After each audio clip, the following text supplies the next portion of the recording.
Two, hello.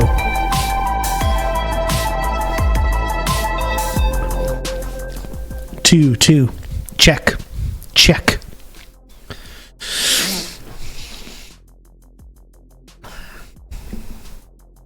What's up, folks? How are you doing?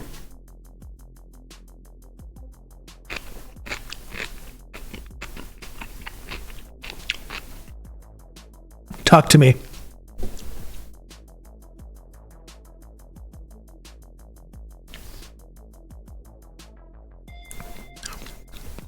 I said, tell me how it's going.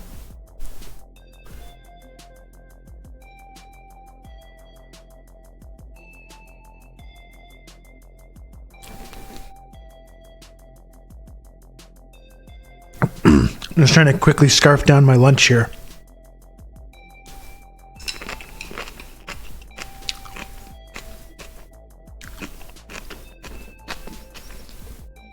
It's amazing. You can make some, like, if you have the right stuff sitting around,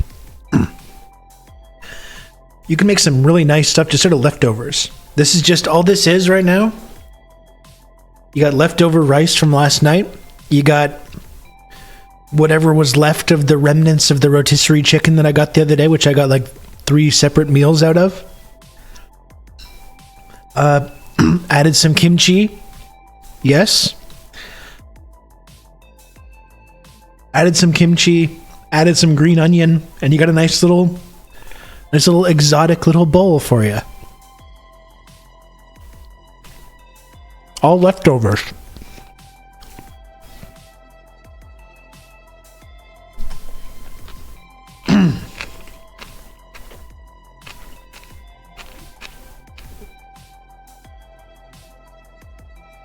Good stuff.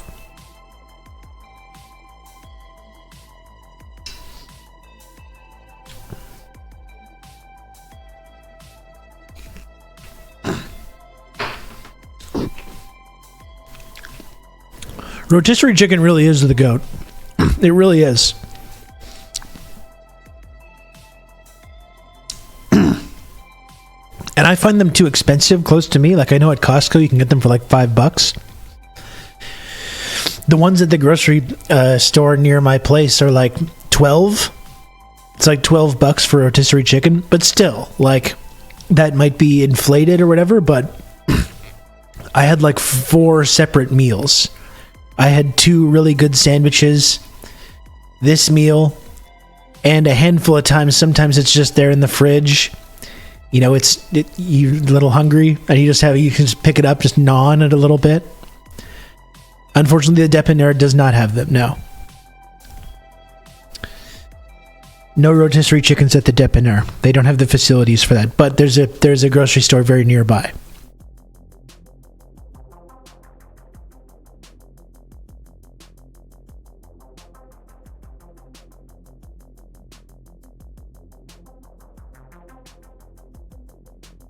Really good stuff.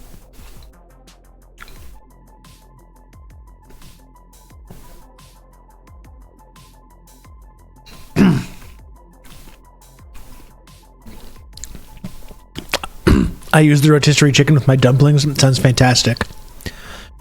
Yeah, you can turn it into a stir fry. You can turn it into whatever you want. Fried rice. I'm going to start calling gas stations dépanneurs here. Maybe it'll catch on. Maybe. It's like exotic.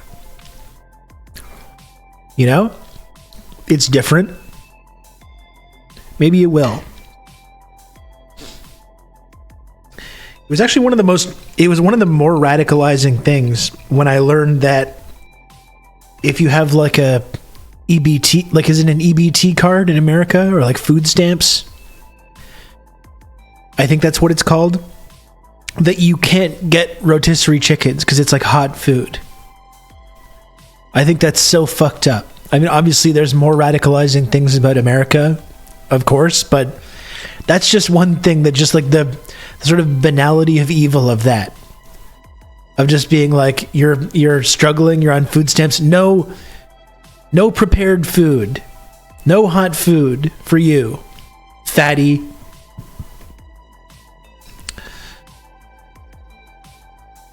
You know, You can't even pick up a rotisserie chicken on your way home from your job that doesn't pay, your job at like Walmart that doesn't pay you enough to live, and it has to be subsidized by food stamps.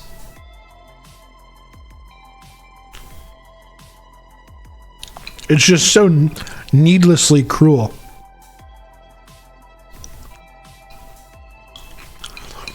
I hate those people that police what food stamp people are, what people that are on food stamps, like, police what they're eating. Like, Jesus Christ, get a life. Oh, they're going to McDonald's and they're getting lobster tails and steak and whatever else. It's like, who gives a shit? Why do you care? Why do you care what someone on food stamps is spending their food stamp credits on? What does that matter to you? Whether someone that, again, a lot of people that are on food stamps work full time. Like, yeah, you can go ahead and have a lobster tail. Go for it. Have a steak. Do whatever you want. Why is that anyone else's concern? Making up things to get mad about is how conservatives spend 99% of their time. Yes, it is true. Very true.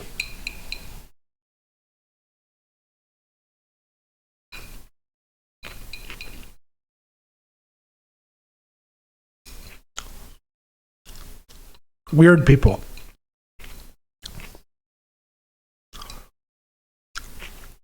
They're pocket watching people on food stamps, but like their fucking boss and their landlord should just be able to do whatever the hell they want. Serf mentality. Peasant mentality.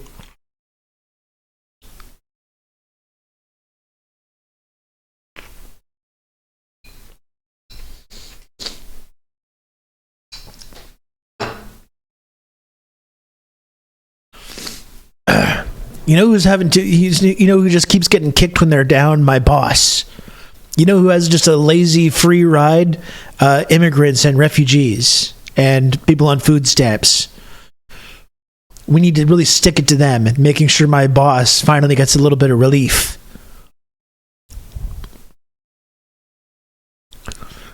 Yeah, pick up a 6-pack and a pack of cigs. If that makes your life feel a little bit less shitty for those few moments, fucking go for it. Is there 2 video feeds for anyone else? There shouldn't be. They want to make it so food stamps can only be exchanged for gruel. Exactly. You'll eat your gruel. That's all. I'll be right back, taking a massive bong rip. Hell yeah, Red Wizard. We love it. Hello, Door Tourette World. Hello. I just watched the VJ Prashad interview on YouTube. Thought it was really good. Didn't realize you streamed on Twitch. Hey, that's great. We love when the cross promotion actually pays off. It's very rare, but sometimes it does happen. I'm happy to have you, Door Tourette World. We simply use the computer to mark up the size of the account. Dimitri, thanks for the 200 bits. I appreciate you, Dimitri. Thank you. Oh, so I tried to get like a more or less normal time start today. I had to record and produce an entire podcast episode between the hours of 11 and 1. So that was like, I was really hustling to actually get there. Chin chin.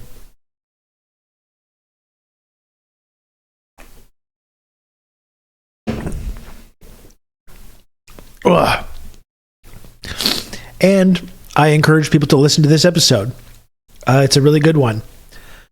I talked to Prem Tucker of The Insurgents. No, it's not of The Insurgents. That's the podcast that I'm talking about. Of The Intercept. You can count on me. You're going to have good old Rob to talk you through all this. Of The Intercept.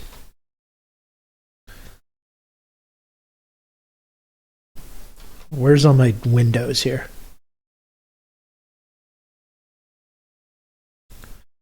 Just one little moment.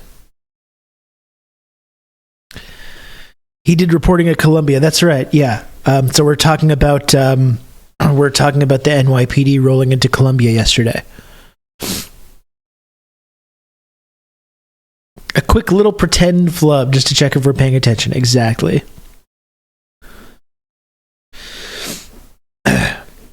Is the insurgent secretly funded by The Intercept? No. In fact, it seems like The Intercept is almost out of funding for The Intercept. So I don't think there's any leftover secret funding for any podcasts or anything like that.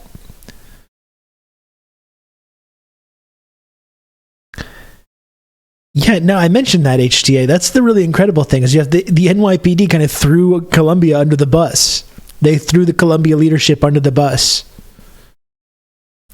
They were like, we just got called in to do this, but we didn't see that there was any, threat.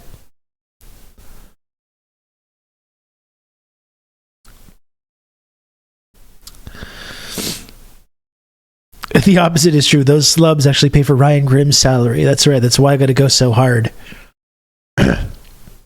That's why I got to go so hard on the slubs. Make sure Ryan's covered, and then I get a few crumbs after.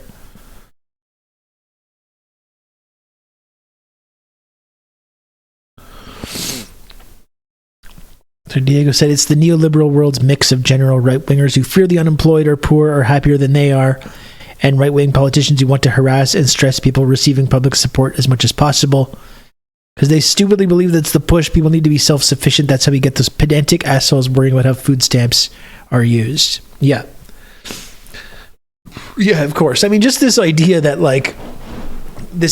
conservatives have, convinced themselves of that being poor is just great.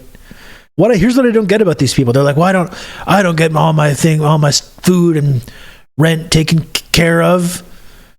You know, they think being a refugee or being a poor person is you just get this free ride. Uncle Sam comes by and is like, here's all the free food and free housing that you need. I would like if that was true, but it's not true. I don't understand why these people just don't give up their possessions. Apparently it's just super easy. It's just a free ride. It's great being poor. It's great. It's fantastic. You just get everything provided for you.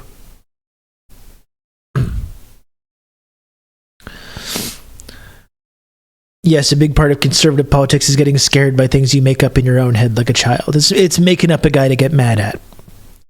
They do live in an imagined reality. They just live in this total imagined reality. It's really amazing.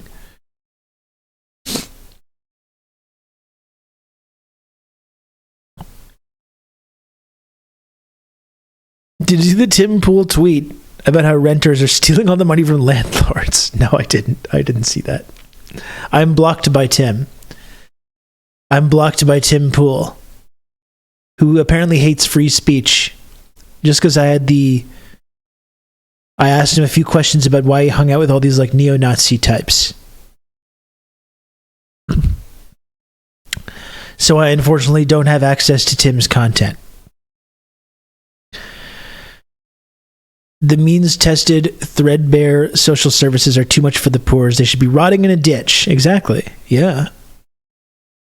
Just roll over and die. That's what they want. That's what they want for people. And by the way, Anon, thanks for the gifted sub 4 minutes ago. To our new friend. I still don't know. It's going to take me a while to figure out how to say this.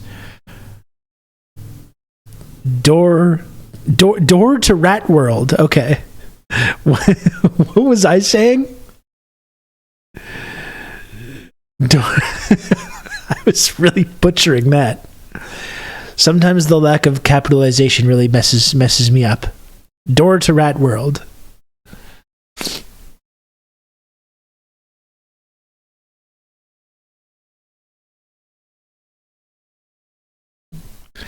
This guy can't be this guy cannot be serious, you know?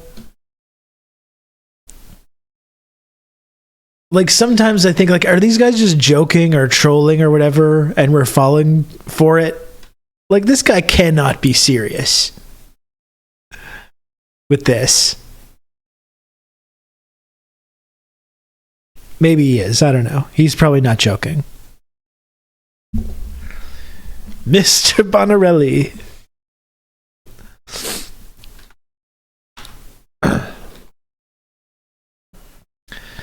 Man, it would be so great if things were actually like this.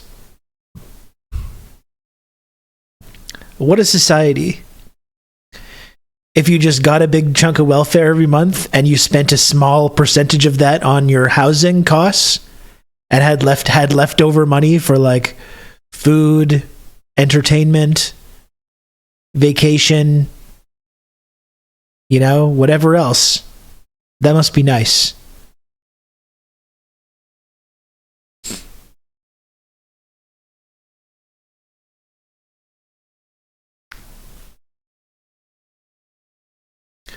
If only you could be a hardworking YouTuber like Tim Pool. These fucking lazy welfare recipients don't understand the meaning of hard work. Tim Pool goes to the basement of his mansion every single day, into his basement studio to put on his stupid show every day, where he like comes up with some kind of like, you know, analysis of why women don't want to go on dates with them, and blames wokeness every single day of his life. If only these people that work at Walmart 50 hours a week to not make enough money to live and have that needed to be subsidized by the United States government in the form of food stamps. If only they knew the value of hard work that Tim Pool knows.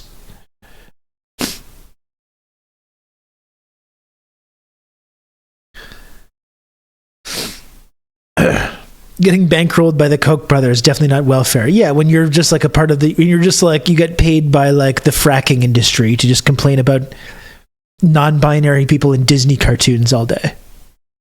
That's not the same thing as being welfare.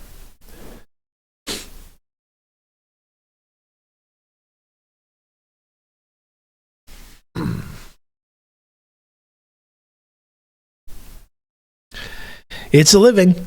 That's it. And you might be saying, well, Rob, you're a streamer too. You're a streamer too. You just do your stupid show every day. And it's like, that's true. Yes. And you know what? Streaming and making content, whatever it is hard work. You know, I work hard at that. And you know what? Just being very generous, I'm sure Tim Pool works pretty hard too. He does put a lot of time and effort into this show. But the big difference is I don't lecture people that have actual jobs about their laziness. You'll notice that that's the big difference, you know? I don't pretend that I'm somehow like above someone that works at McDonald's. Working at McDonald's definitely is way harder than being a streamer. Absolutely. Or any fast food restaurant.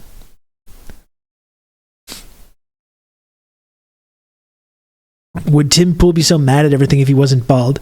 Dakidune, I've talked about this before. We've seen pictures of Tim with the fucking hat on. He looks fine. You know, he looks fine. There's nothing wrong with being bald. Why would you turn that into like your whole personality?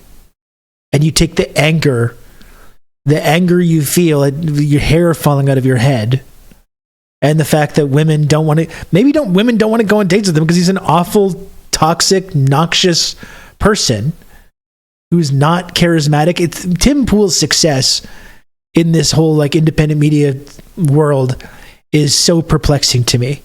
I really don't get it.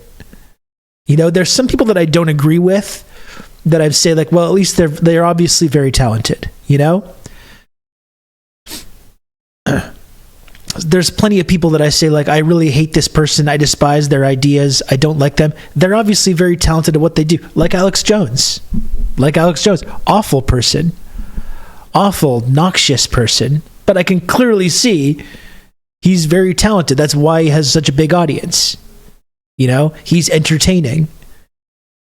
What is Tim Pool doing? He's boring. I don't get it. I really don't.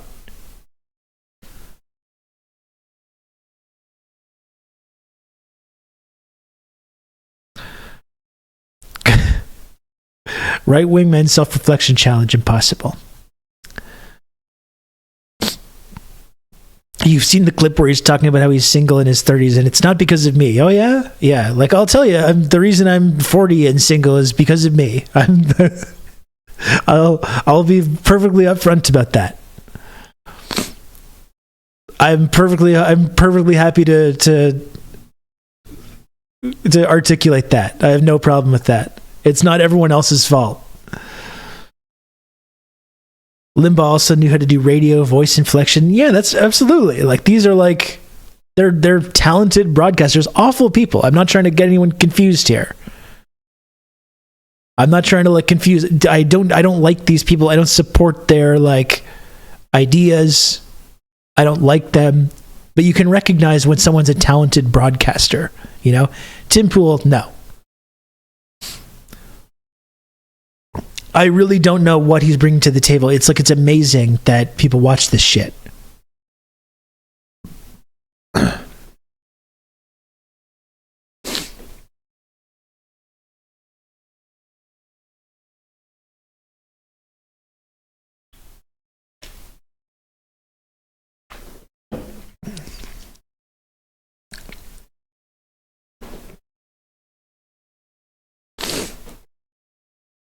I'm so single I sleep in a coffin just so I could be somewhat sure people will remember to bury me. Oh, Diego, stop it.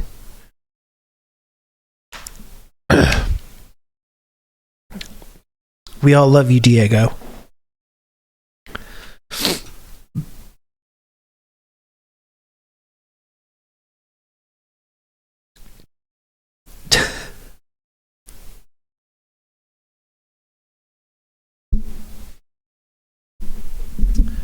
We're all going to Diego's funeral. Hopefully a long time from now. Anyway, I don't get it. I genuinely don't. It's the same thing with Steven Crowder, another guy who's just like painfully unfunny. Whenever I like am forced to look at that for like a few minutes, it's so bad. And it's like, who is watching this? Who's looking at this? It's genuinely so fucking confusing.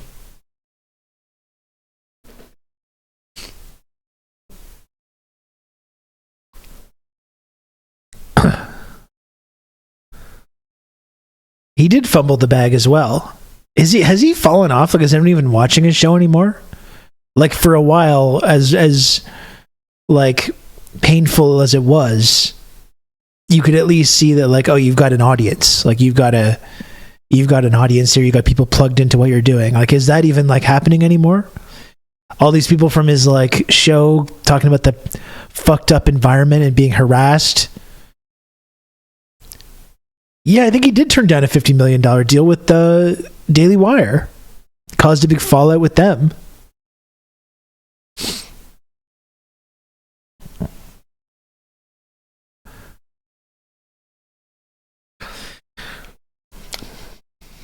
It's all been very funny, especially after those videos with his wife came out. That's the thing. So I've talked about. Don't want to keep leaning into this too much. You know, I'm not really one to criticize others for their like relationship or marital status, but I think sometimes you do have to kind of laugh at people. You know, and also the video that came out of him, he was abusive, like he was being abusive. It is good when bad things happen to bad people. It's true.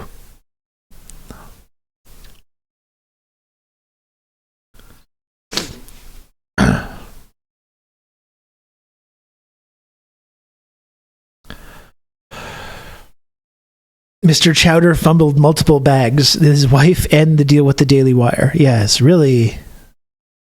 Damn, my heart just bleeds for him.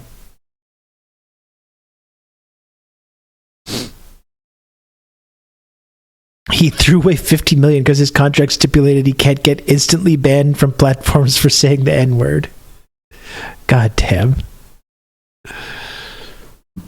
Anyway, I don't get it. Sometimes I talk about these guys and it's like, whoa, is Rob jealous? Are you jealous? And it's like, yeah, I would like to have Tim Pool's audience.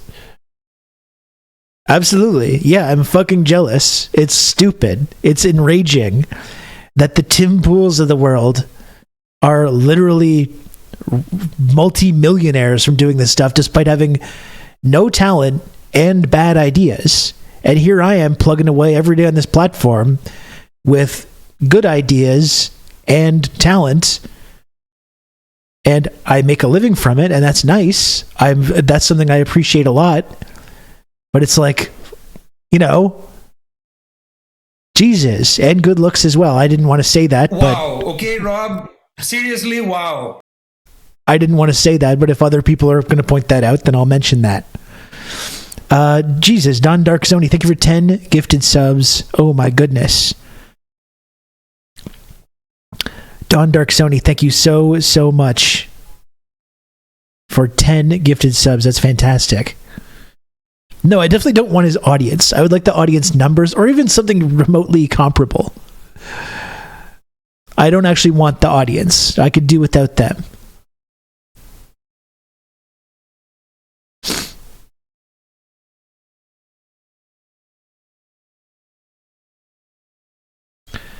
That was very, very kind of you, Don Dark Sony. Thank you.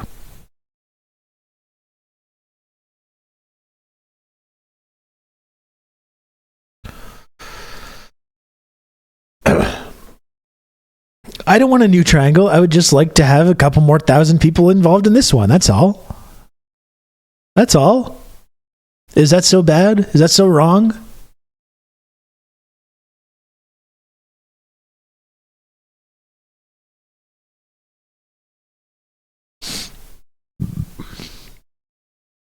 Just a triangle with a wider base. Exactly. That makes it even more stable for all of us. Is this a subversive Twitch stream about the news? Absolutely, Eric. You're in the right place, sir. Rob wants to replace us with based Pepes.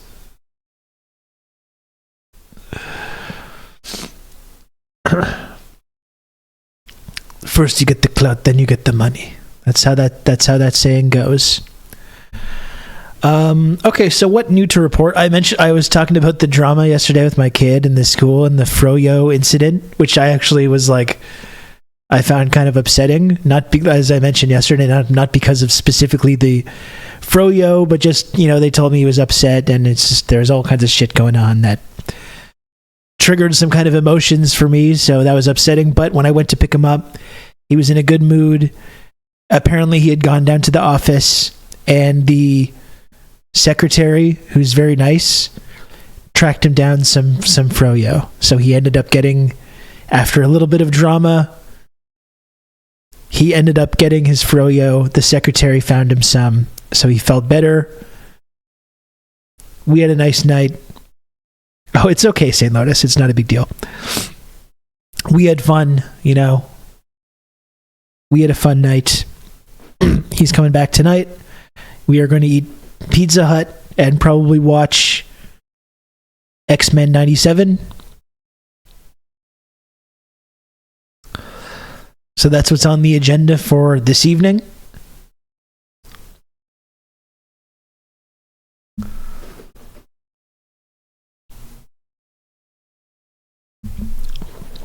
Just give it to him in the first place. Well, that's what I was saying too. It's just like, just give it to him. We'll figure it out.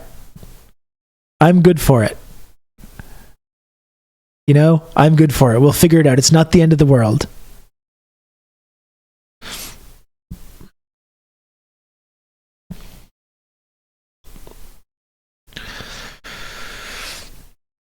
So that's what's going on tonight. And I realized as well, because I saw the movie on Tuesday, I haven't got a chance to talk about, but I did want to talk a little bit about Civil War. I saw the Civil War movie. I saw it on Tuesday night with friend of the show, Paris Marks, host of the podcast Tech Won't Save Us. Recently moved to Montreal, so me and Paris and I hang out sometimes.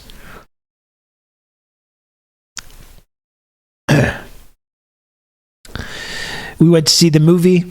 And so, did anyone else see it?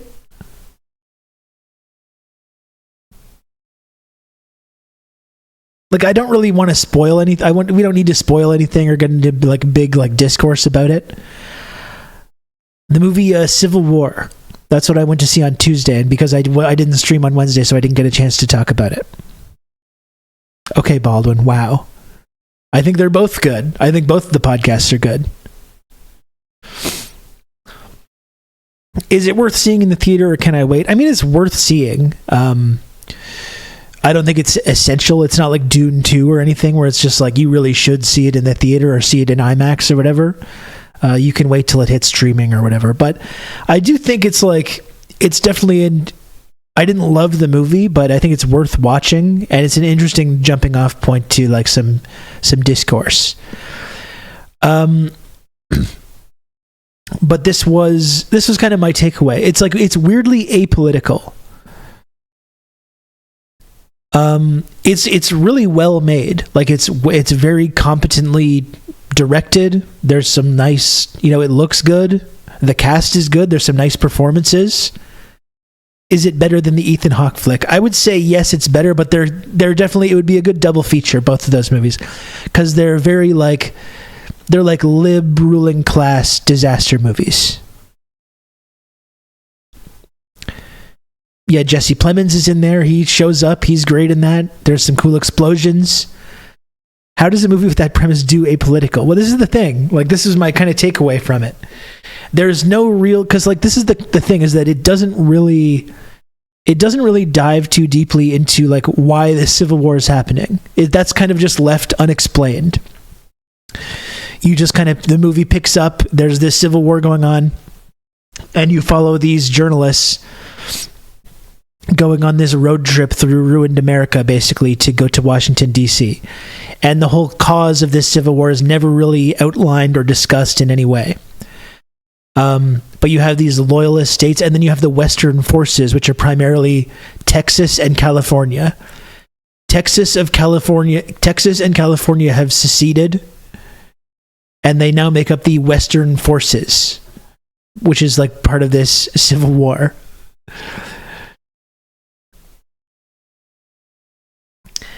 And so it doesn't really get into... that's the thing. That's the main kind of takeaway, right? It's just like polarization. It's just these very vague notions.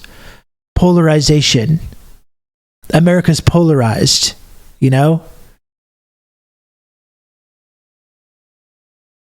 war is hell. War is bad. It has this real, like, kind of... It presents these journalists, like, almost, like, fetishistically. It's like it really kind of fetishizes journalists, and like they're the real heroes, these journalists who don't believe in it, who don't have ideology themselves. They just want to call it, document what they're seeing, and that's all. And they do this incredible public service, putting their lives on the line to document these stories.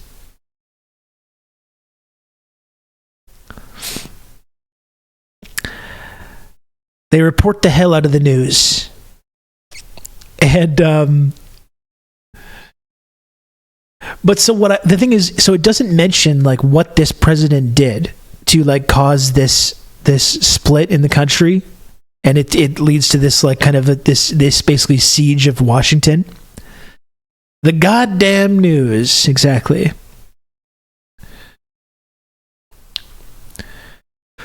But what I realized afterwards, though, is it like this. It's not explicitly mentioned, but what I realized afterwards, though, is that it's about January 6th. January 6th really looms very heavily over the entire story, and really that's what it is. It doesn't come out and say this, but there is this throwaway line, like St. Lotus is mentioning there, about how like, oh, in your third term, what happened? So really, that's what it is. It's like this. It's this like non-Trump kind of president played by Nick Offerman, who I guess was part of had some kind of like successful January 6th movement to stay in office after an election, which led to, a number of states seceding and led to like him calling in airstrikes on Americans and leading to the Civil War that they're talking about in the movie. That's kind of the subtext. It really doesn't come out and say this, but I really realized this after. This is what it's about. So it's just, I mean, it's interesting because there's so many like interesting kind of political ideas you could talk about in a movie about a modern American Civil War, about the divides, you know, the class divides, the cultural divides. There's all kinds of interesting kind of like subtext or an interesting kind of like ideas that you could have in that kind of a story. And this movie just has no effort, makes no effort to explore any of that.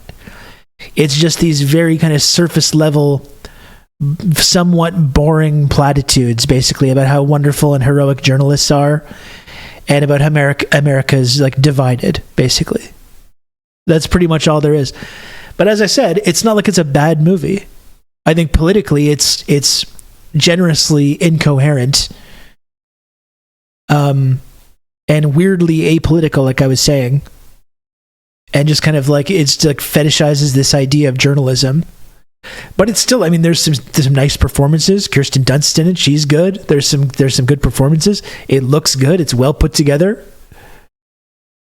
I did enjoy it. Yeah, I didn't love it, but I did enjoy it though. Good old Rob to talk you through all this. 8 months of Rob, almost Babby time. Let's go. Almost Babby time. DJ Mule, thanks so much for 8 months of Prime. We're almost having a stream Babby. I'd be interested to know about the connection with Andy No, because I saw that he's like credited in the credits for some of the footage. Like I talked about at the time, I don't like Andy No. I think he's a detestable person.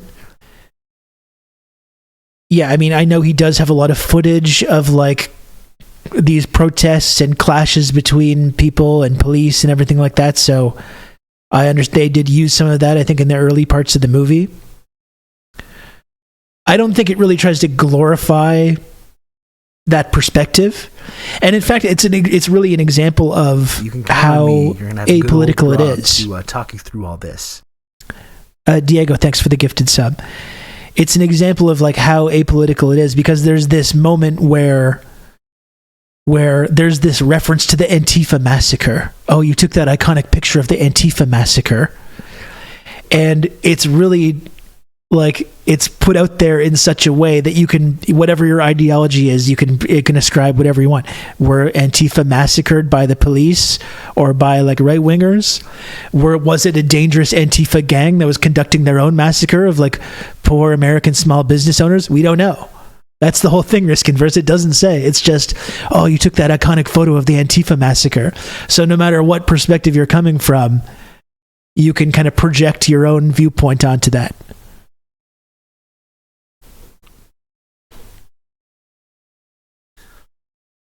But that's an example of how it's trying to tell this story of divided, polarized America while not like taking any side on anything and not alienating any side of the culture war, you know? It's a movie about this extremely polarized America at war with itself that takes no effort to take any kind of a strong stance politically on anything, and really tries desperately to avoid alienating anybody that might want to go and watch the movie. It's not like pitched towards Democrats or pitched towards good old Rob Republicans. To talk you through all this. And like I said, all the stuff about like Trump, the subtext about Trump and January 6th and all that stuff, it's there, but it's very much like in the background.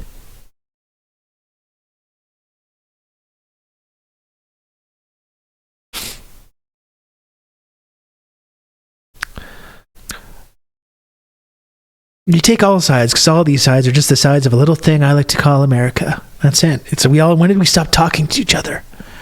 When did we stop talking to each other?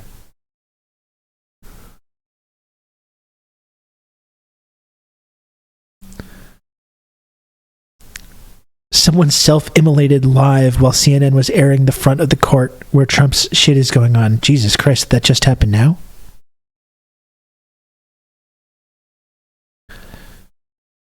This honestly sounds like the West Wing. I mean, in a way, yes, but I think the West Wing is more openly liberal. Like, the West Wing is not really pitched towards conservatives.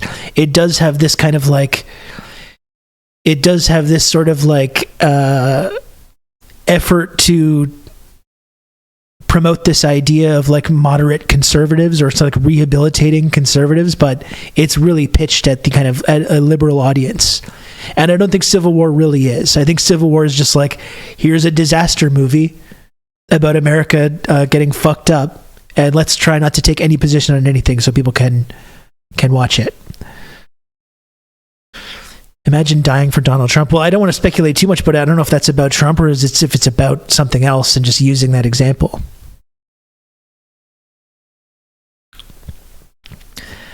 Canadians are part of America too as outer region subjects. And Red Wizard, we mentioned this in the previous stream as well. There is a Canada mention in the movie, and I was so happy. I think it was Kijiji Genie that refused to spoil it, and I was so glad that they didn't spoil it because the Canada mention is so great. It popped the whole theater. It's really funny.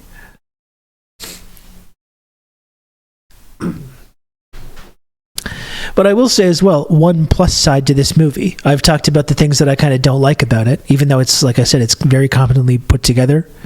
Really, I quite enjoyed the cast. On one level, though, and I mentioned this in my Letterboxd review. I don't know if you're following me on Letterboxd, but I did review it on there as well. But it also, there's just something viscerally satisfying about seeing America just get torn apart and destroyed. I mean, there's something that kind of like activates your lizard brain there, you know? There's something just very viscerally satisfying about that, regardless of the sort of apolitical nature of this movie.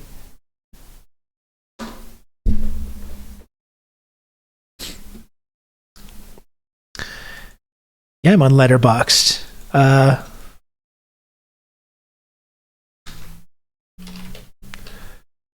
What is my name? It's a great question. I think it's just Rob Rousseau. Yeah, it's just Rob Rousseau. That's all. But give me a follow there. I've been trying to get caught up with some of the other films that I've been watching and getting some reviews out for those as well. I log all the movies, but I don't always review them.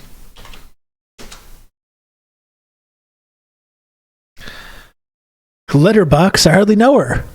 Okay, so that's the thing. I think what did I give it? I think I gave it a 3.5 stars. There's some things about it that I definitely found worthwhile / enjoyable. I think it's amazing to do an apolitical movie about American Civil War. I think it's almost impressive. And I think that's the kind of thing is that I referenced in this review as well, though, is that this is the big, like, if Civil War was just like a dumb B movie, it would be one thing. What really hurts Civil War is that you can tell everyone making this movie, from the director to the actors, think they're doing something important. They think it's a capital I important movie that has these profound things to say. And this is really like, you can tell the movie kind of carries itself like this. Oh, this is so important, and it's not. That's the whole thing. It's really not. They really avoid taking any kind of a strong stance on anything, except like Orange Man bad, America divided, America polarized, war bad, journalists good. You know, it really suffers from that. If it had just been a fun disaster movie. Rob to talk you through all this. Civil War should have been a kind of Rashomon where you can see that there's just Americans on both sides. Yeah, this is the thing, St. Lotus, is like, that's a kind of narrative or a story that there are so many interesting directions you could go with that kind of a story, you know? And they just do not do it. They absolutely refuse to do it.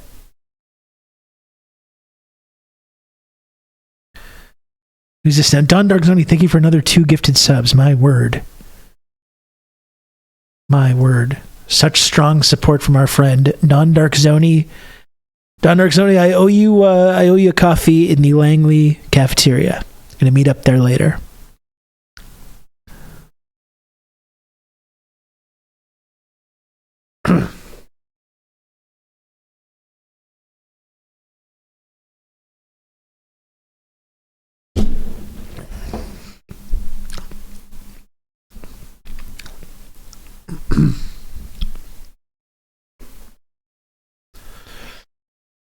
Again, DMZ did this back in the aughties, and no one is willing to do the real shit it would take to bring that to the screen. I don't think I saw that one.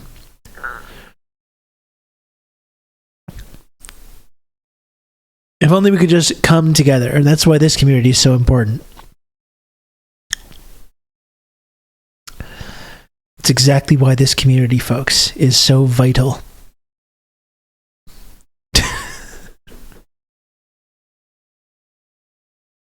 HTA.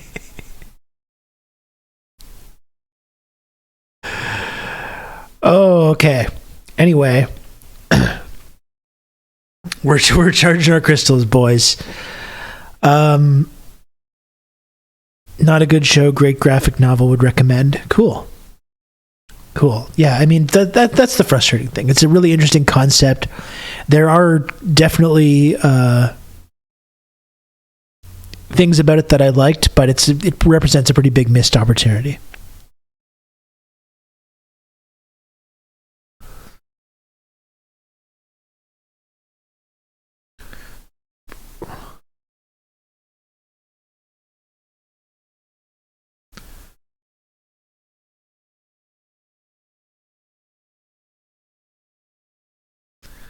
I don't even know if I want to look at this video. Jesus.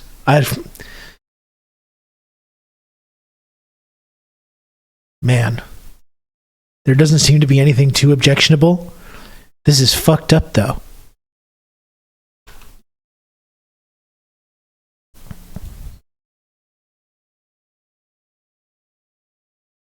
What do you say? We also are seeing an active shooter is in the park outside the court. We have a man he has set fire to himself. A man has emblazoned himself outside of the courthouse just now. Our cameras are turning right now. A man has now lit himself on fire outside of the courthouse in Manhattan, where we are waiting for history to be made. A full jury panel is gone. We are watching a man who is fully emblazoned in the front of the courthouse today.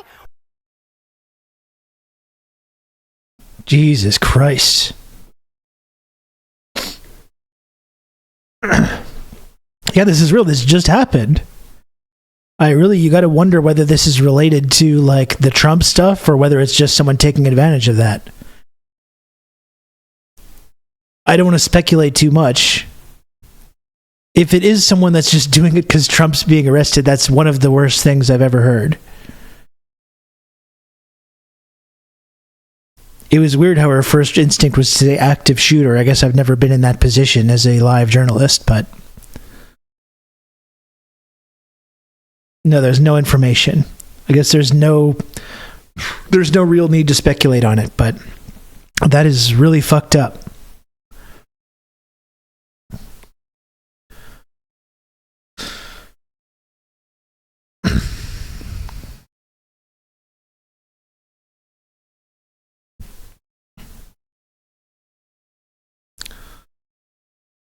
When was this? Yeah, 1:43 p.m. this got posted. And this was 1:36. So this just happened.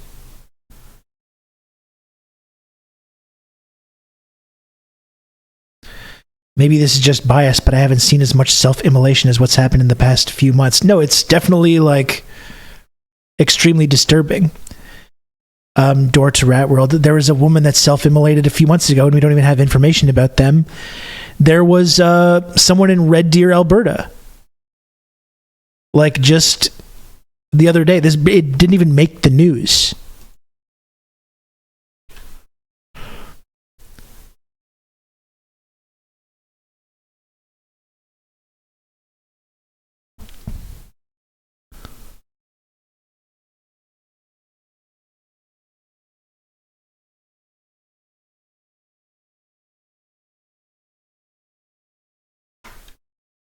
Look at this.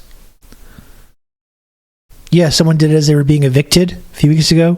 Red Deer Polytechnic has now confirmed a student self-immolated in front of the school. Not a single media outlet in this province covered it.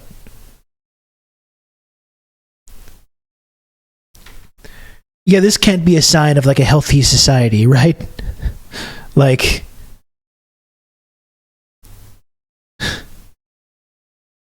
We probably only knew of Bushnell because of his live stream. Yeah, absolutely. Yeah, I'm sure we would still be unsure of his like exact motives to this day if he hadn't have live streamed that.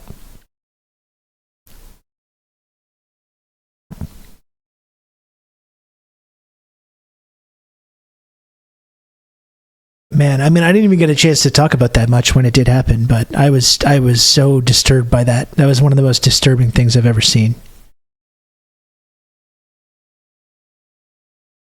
It is a perfectly normal, emotionally healthy population of people.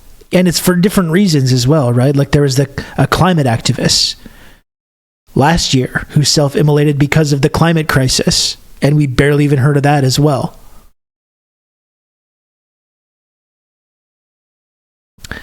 There was no motive, just a troubled young man, exactly. We would probably still be hearing about that if we heard about it at all.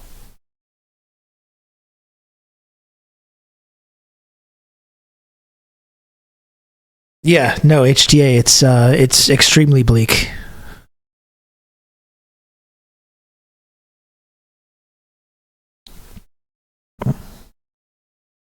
Thank God we have the steady hand of Jim Brandon to guide us through all this. Fuck.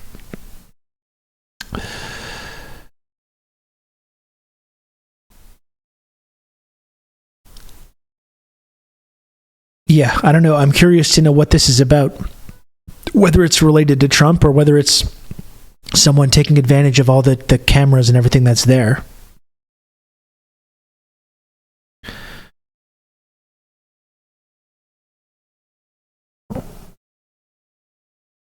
Yeah, I just mentioned that, Johnny. Like, this is becoming like I mean, I don't know if you could call it common, but I think a handful of self-immolations over the last year or two is probably like still more self-immolations that you see in like normal times.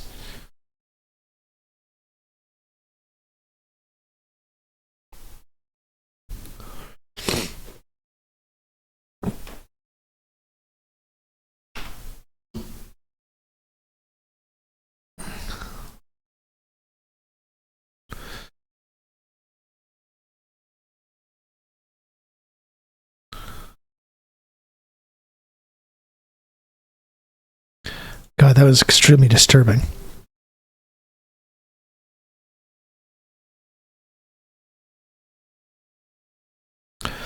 I don't know. Like, we can't really speculate too much until we know more information about what happened.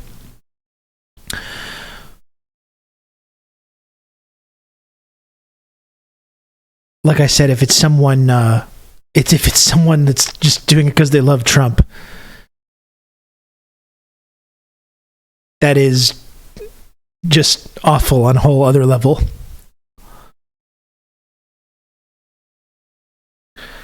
I am sure there are worse videos. I am going to avoid it because watching the Bushnell video, like, you know, on some level, I feel like you need to look at it, but like, God, it was the sounds for me, you know? The video is awful, but the sounds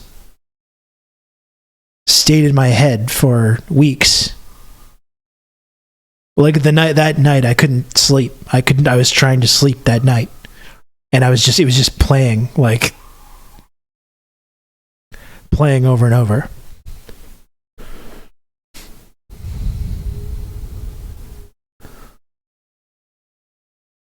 I can still hear the canister hitting the pavement. Fuck. Yeah, that's just...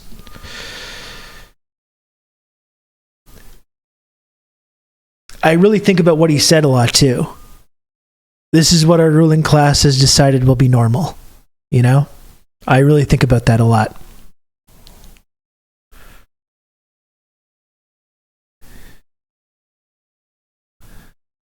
Yeah, he was so calm. Yeah, I can't even imagine.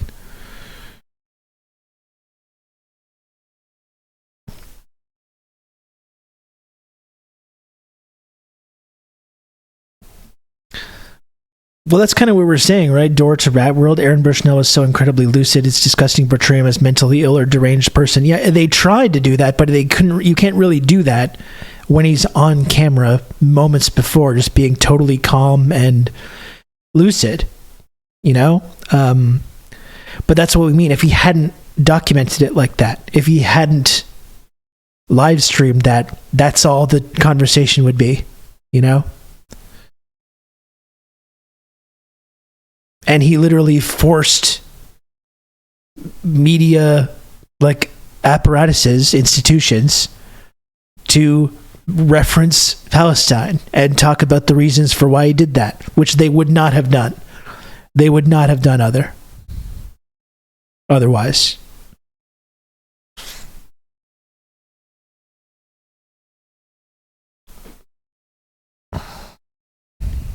Yeah, no, none of this is sane.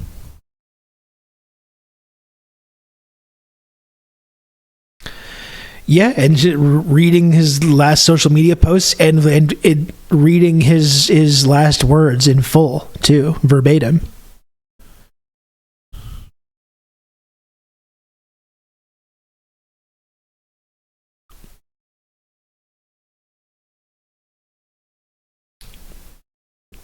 I'm going to take a look at some video stuff we can take a look at. We're not going to know more about this situation. I'm not going to start covering the Trump trial bullshit because I don't care.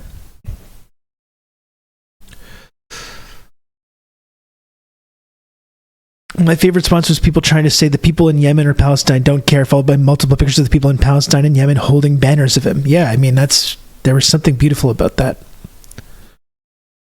You know, he's going to be remembered for a long time, a lot longer than like any of us, or certainly any of the fucking dipshits that were out there like mocking him or criticizing him.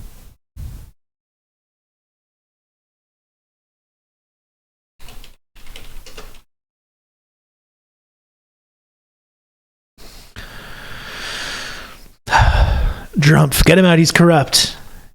I'm actually impressed at how little we've talked about Trump or his trial or any of that stuff.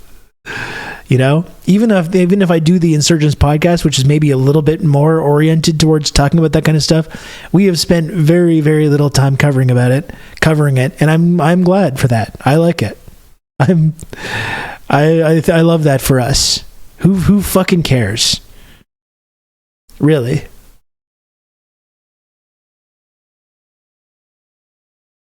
Who gives a shit?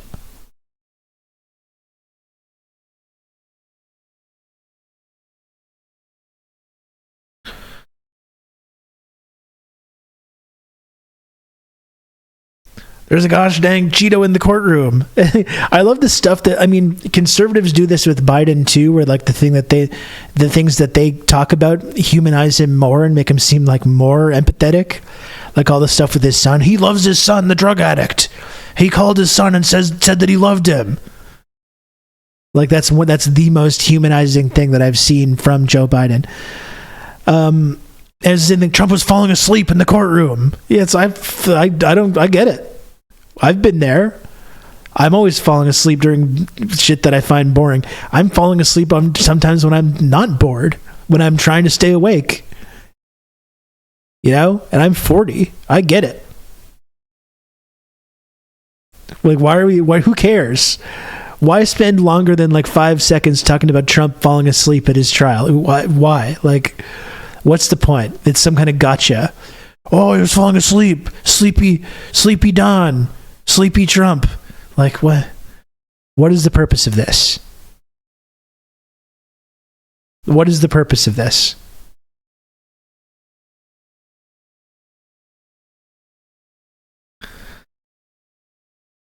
They're against Trump because he's draining the swamp. I imagine you're doing a bit right now, Solar Defrag, right? Yeah, people get sleepy in the afternoons in a boring-ass courtroom. Like, who cares?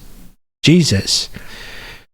I mean, even the shit that Trump's on trial for aren't even like the real crimes that he should be on trial for. It's all just bullshit. Except maybe some of the, like, election stuff. We're trying to overturn the election. That's somewhat serious. But like, ooh, boxes of secret documents. Oh, no. Oh, not the documents. Oh, please, anything but that. Not the secret documents that he's showing to like boat dealers at Mar-a-Lago. I'm going to pretend to be super outraged by that. shit was 3 years ago and nothing happened. Well, you know what? I'm of the opinion that I think January 6th was a big deal. Maybe I don't think it was like the end of the fucking world like some liberals do. Or I'm not going to pretend that it was some violation of the beautiful sanctity of the grotesque, disgusting United States government. I generally think it's bad that this conservative president tried to like remain in power after losing an election and was like calling up guys on the phone being like, I need you to find me a few hundred more votes. I just need to find another couple hundred more votes. I'd like, maybe you should do something about that. But as I've said before as well, the time to do something about that was January 7th, January 8th, not 4 years later, when he's now the highest polling candidate in the United States presidential election. He just won a Republican primary. Now you're too late. Thank you, Up the Reds. I do think I'm starting to get it. Now it's too late, Whether I think it's serious or not, too late. You blew it. You blew your chance. You blew your chance. There was a mandate to go after him in the days following January 6th. The Republican establishment wouldn't have supported him. They were all ready to throw him under the bus, and they fucking blinked. They hesitated. Now we're 4 years later. He's the front runner in the coming election, like 7 months from now. You can't fucking you can't arrest him now. It's too late now.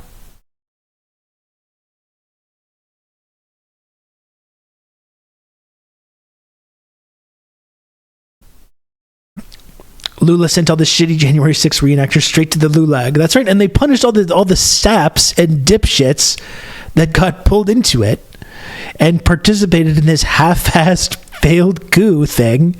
All those people got arrested, and meanwhile the guy that promoted the failed coup and all the media people and powerful and influential political figures as well that promoted it just skate away consequence-free. And then 4 years later it's like, oh, maybe we'll have a trial for Trump, but it's like, well, now it's too late.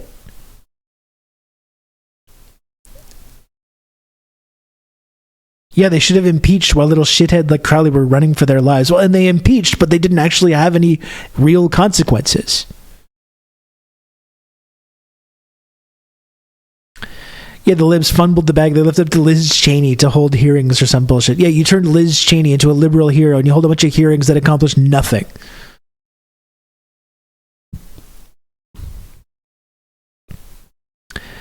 This is what I mean. I don't try to I do think it was serious. I do think January 6th was serious, but you still fucking blew it now. You blew it. Anytime you give, and someone just said, yeah, PM Trio. Liberals always blink when they get a blank check. They have the actual ability to, use their political power somehow. And they go, that would be too mean. I was like, well, I don't know. What do you want me to tell you? Baron Trump is the Kwisatz Haderach. I just know Baron needs to hoop, okay? Give this kid a basketball. He needs to hoop. Keep him away from politics. I thought the trial was about some accounting error. I honestly can't remember even which trial this was because there's a multiple criminal charges. I know there's one trial that's related to his phone call to the governor in Georgia, I believe, about finding these votes. Not even about the insurrection or anything, but literally just calling the governor being like, I need you to find me a few hundred more votes, a few thousand more votes.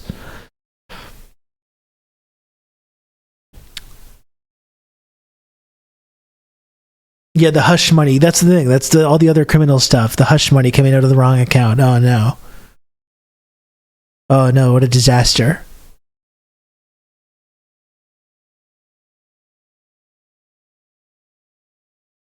I want to vote for the guy who hesitates at every opportunity and defers responsibility on everything. Yeah. And you bring in people to lead this Justice Department and they just sit on their hands. It'd be great if you could find me some votes, okay? Yeah.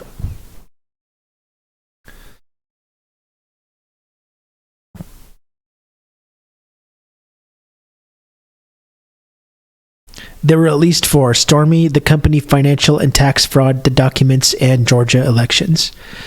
Yeah.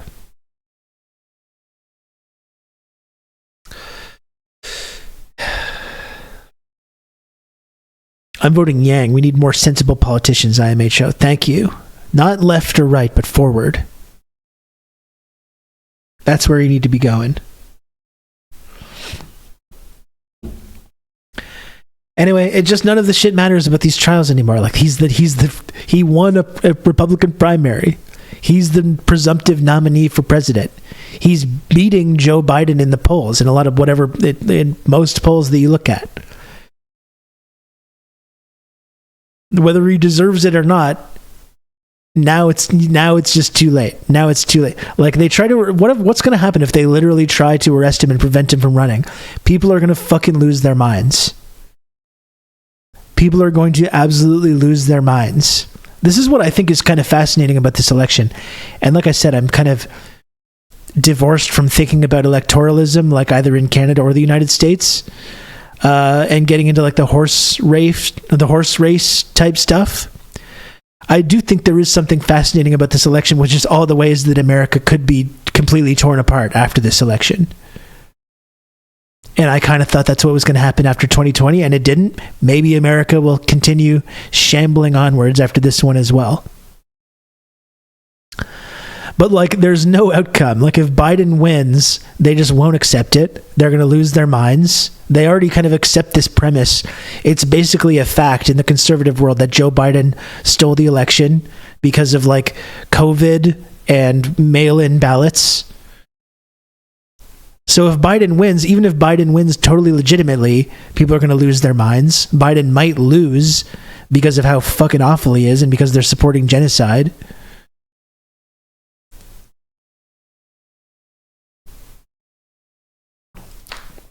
I really don't even know what's going to happen. But I think there's a lot of possibilities for America to completely tear itself apart at the seams.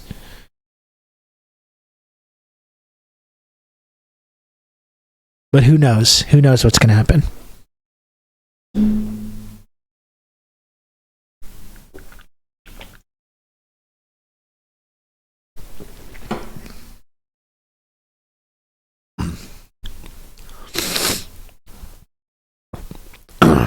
It would be a damn shame. If you ask me, a damn shame.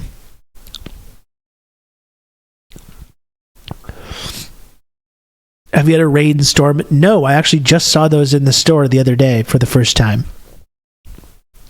I saw Biden told everyone his uncle was eaten by cannibals. I feel like I'm in a simulation. I saw that too. This man is amazing. Not only did he go on like a Black Ops mission into South Africa to free Mandela from prison. Remember? My uncle was eaten by cannibals, Jack. Oh yeah. Oh yeah. Oh yeah. Cinnamon Challenge is not exaggerating at all.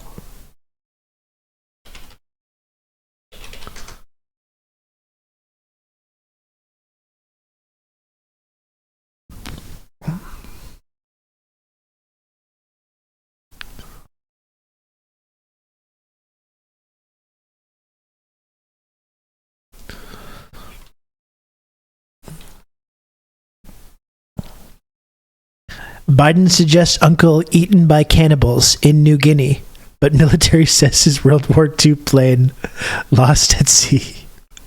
For some reason, this is a great Biden picture to put with the my uncle was eaten by cannibals story as well.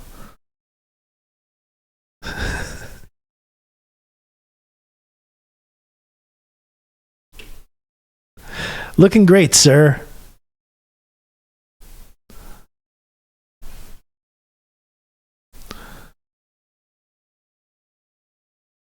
Joe Biden doubles down on claims his uncle was eaten by cannibals.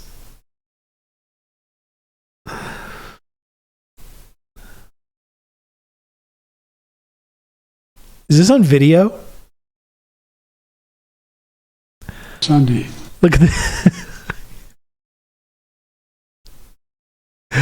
This is the man that's going to steer America into greener pastures, steer America away from disaster.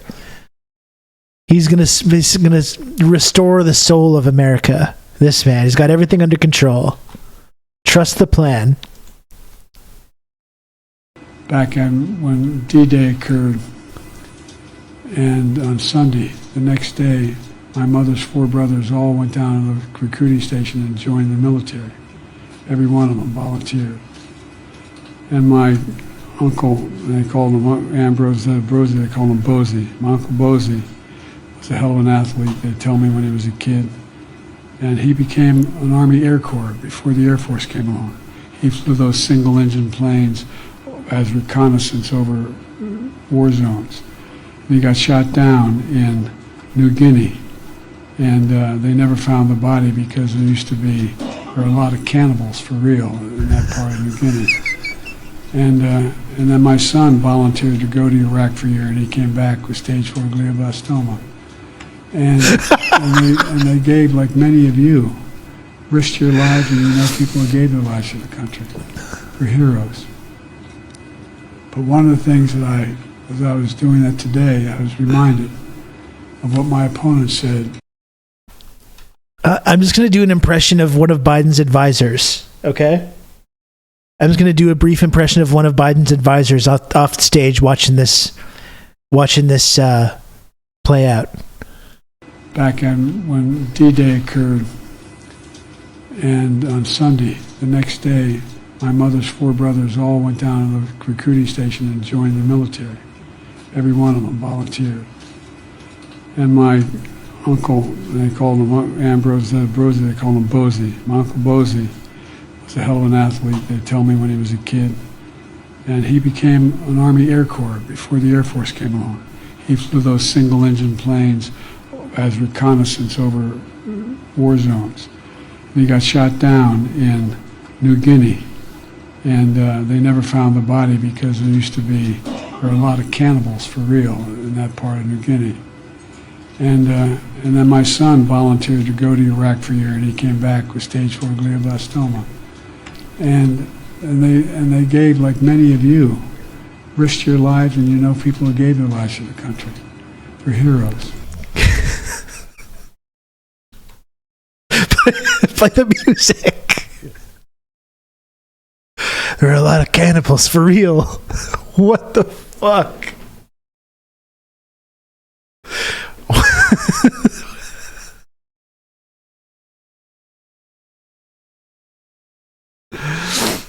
And he wasn't shot down and was a passenger, not piloting, besides not being eaten by cannibals. The only explanation for why they never found the body. It's the only possible explanation. Fuck.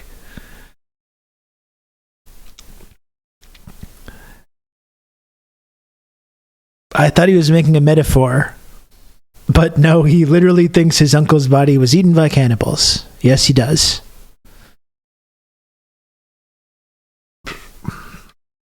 You got a link to the video? Yes, I do, Mule. What's he thinking about? Where did this come from? I have no idea. Like, he's meeting, like, United Steelworkers. He's meeting with, like, steelworkers. And he ends up talking about fucking his uncle being eaten by cannibals. Uncle Bosey's with Corn Pop now. He's in a better place. Man. This is at this crucial juncture of American history. At this crucial juncture, this is the man. This is the man in charge. This is the man with the plan. It's the Abe Simpson day. Back in my day, we wore an onion on my belt, which was the style at the time. That's right. I like my war heroes who don't get eaten. Okay.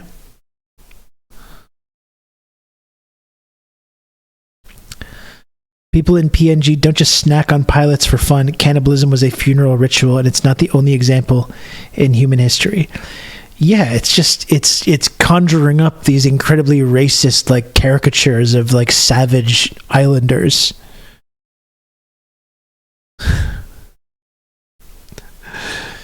Jeez.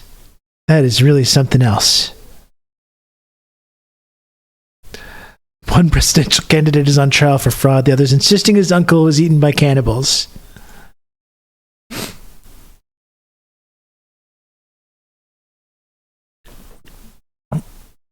It's really something else.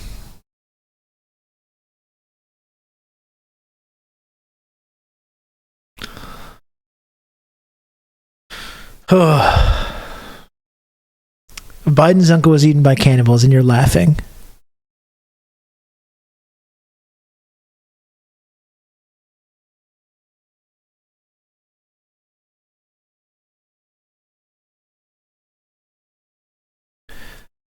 Oh my gosh. Okay, where to now? What are we doing now? Let's see here.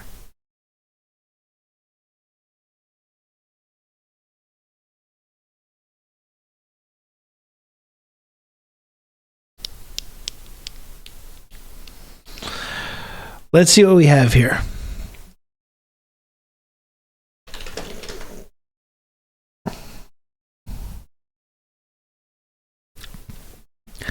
Every day we get closer to a Hillary rematch. That would really be the best, honestly. That would just be the best outcome. I'm still hoping that. I'm still hoping we end up with that.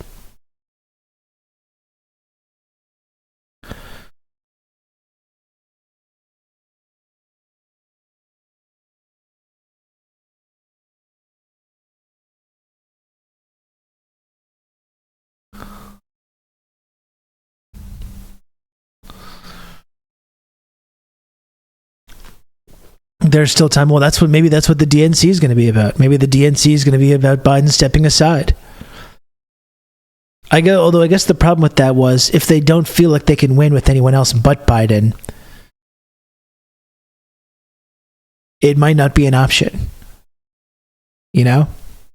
But he physically just like, can you imagine this guy? Remember as well, in 2020, he was campaigning from his basement. Like he wasn't traveling around. He wasn't giving big barn burner speeches, like doing an actual like presidential campaign. He was doing like Zoom. He was like doing a Zoom campaign. It was like perfectly tailored for Biden to win. But like this guy is going to go out and do a big like, however the next many months of like an actual serious campaign with all his campaign events getting interrupted by Palestine supporters. And this guy's going to cross the country giving these big barn burner speeches. Like, really? They don't need him to govern, just get across the finish line. Well, that's what I mean, though. It just seems like unlikely that he can physically do it. Like, he can physically actually campaign. If you're at the DNC and you're standing there and they roll Hillary out with that announcement, how hard would you pop? That'd just be, man, I don't even want to imagine. And when I go to the DNC, I highly doubt I'm going to be like inside the building. I think it's very unlikely I'm going to get any kind of like press credit, you know, to get in there. I mostly just want to be around, take in the vibes, check out the protests, meet some people. I think it's unlikely I'm going to be in the building at the DNC. If I did manage to get in there, that'll be very funny.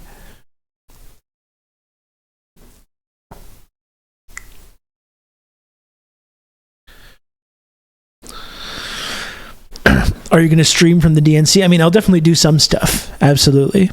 I was going to talk to Jordan about maybe doing some live stuff with him. I'll definitely do at least one live thing.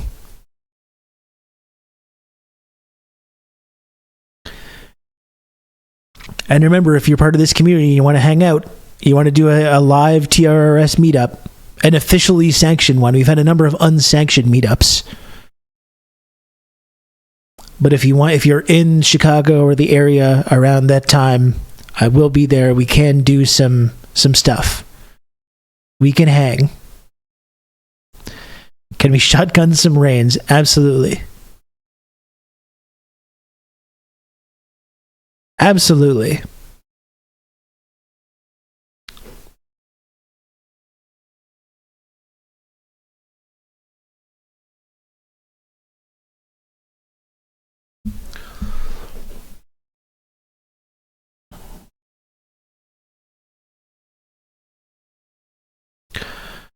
Biden got his revenge for Obama picking Hillary. Instead, he can step aside. Yeah, but it seems like, the Democratic establishment, who's going to replace, they've tried to get anyone but Biden to win the nomination last time, and they failed miserably.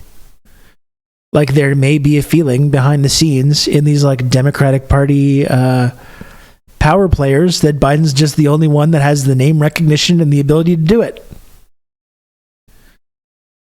I'm sure there's a number of reasons they would like to have someone else, but like, what Pete's going to run? Kamala's going to run? Really? I don't think so. Yeah, just my question is whether Biden can physically do it, whether it's going to be physically possible. That I don't know.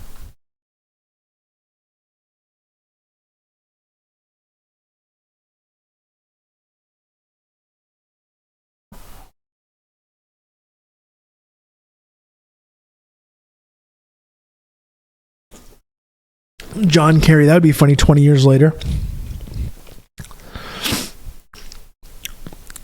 Try out John Kerry again. Maybe this time it's going to go okay.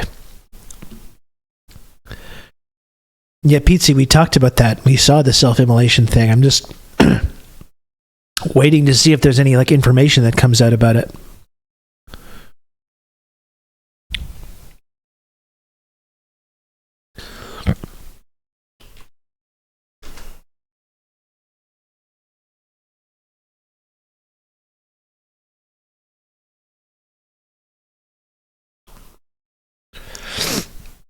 I feel like the only one that can do it is Barack Obama. I'd vote for him a third time. If I could.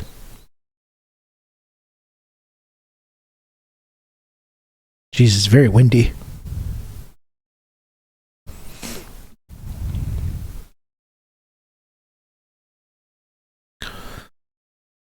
It was really like weird last night, wasn't it? With like the reports, like for a moment. How did the Froyo crisis settled yesterday? I went to pick him up from school, and he had gone down to the office, and the secretary tracked him down some Froyo. So he got his Froyo. He was very happy. He remarked multiple times about how much he enjoyed the Froyo. So the crisis was averted. Like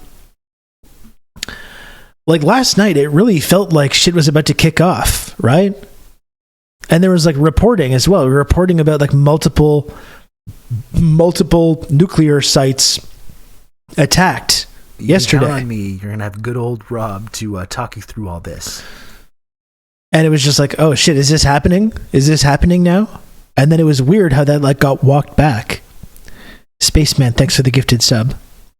Thank you. Balderman, it's frozen yogurt. Frozen yogurt. It's a little frozen treat.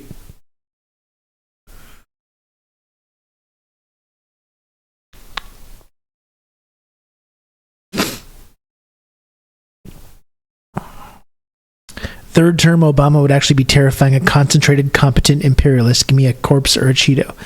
Yeah, I mean, that's the Obama foreign policy shows you how dangerous someone can be when you're actually like smart and competent and intelligent and you can use all those skills and the charisma and the mandate to enforce this like really violent foreign policy.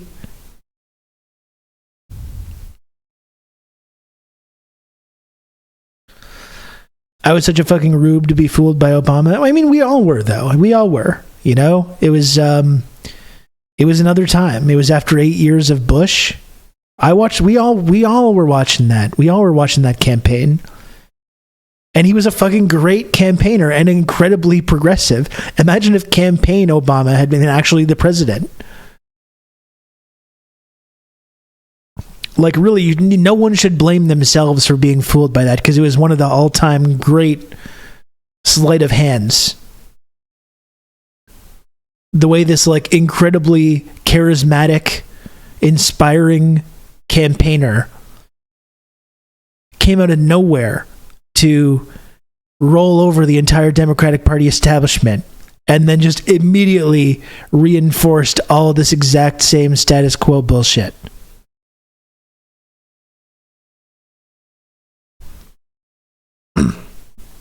You know, But that's the thing. It was radicalizing. It was probably the most radicalizing American or any political figure of my whole lifetime. Obama certainly radicalized me way more than Bush or Trump did, and both of those guys played a role definitely in radicalizing me, but no one more than Obama, though. Because that's when you see how the game is played. Then you see how you get tricked. You see the kayfabe, right? It was like a little peek behind the curtain.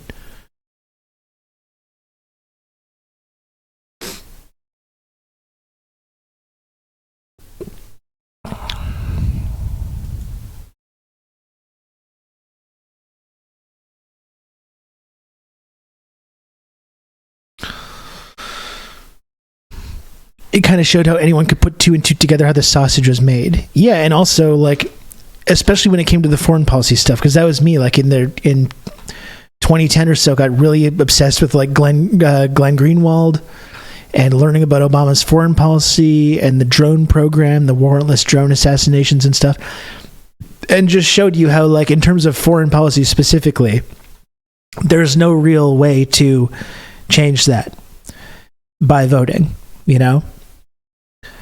And you can vote out the Republican warmonger, and you bring in this like shrewd, intelligent, liberal psycho who's also a mass murderer. And they have different ways of going about things. You know, one's more of a blunt instrument, one's more of an insidious character. But it just shows how there's no way to escape that barbaric foreign policy vision. There's maybe different flavors of it, but that's all you can choose from. Yeah, and how he steered the financial crisis. Like, it's truly amazing. Not to relitigate this because we've talked about it a lot, but coming to power at that time specifically, not only after Iraq, but when like our entire economic system was in total free fall. And not only did he have the ability to change that, but had a huge mandate to make big drastic changes. And not one banking executive even loses their job, let alone has any like actual legal consequences. You know, imagine seeing banking executives being frog marched down the street by fucking cops in 2009. How satisfying that would be, and so many people would have supported it. Anyway, yeah, whatever. We've litigated this endlessly, litigated it and relitigated it. Yeah, they picked his government, exactly.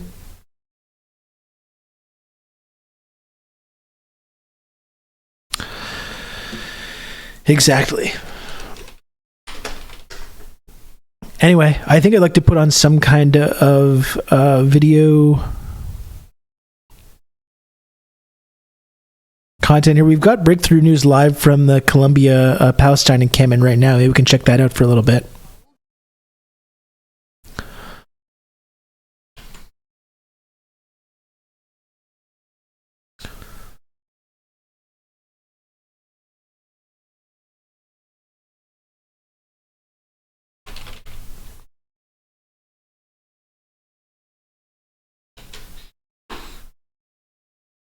What's going on now?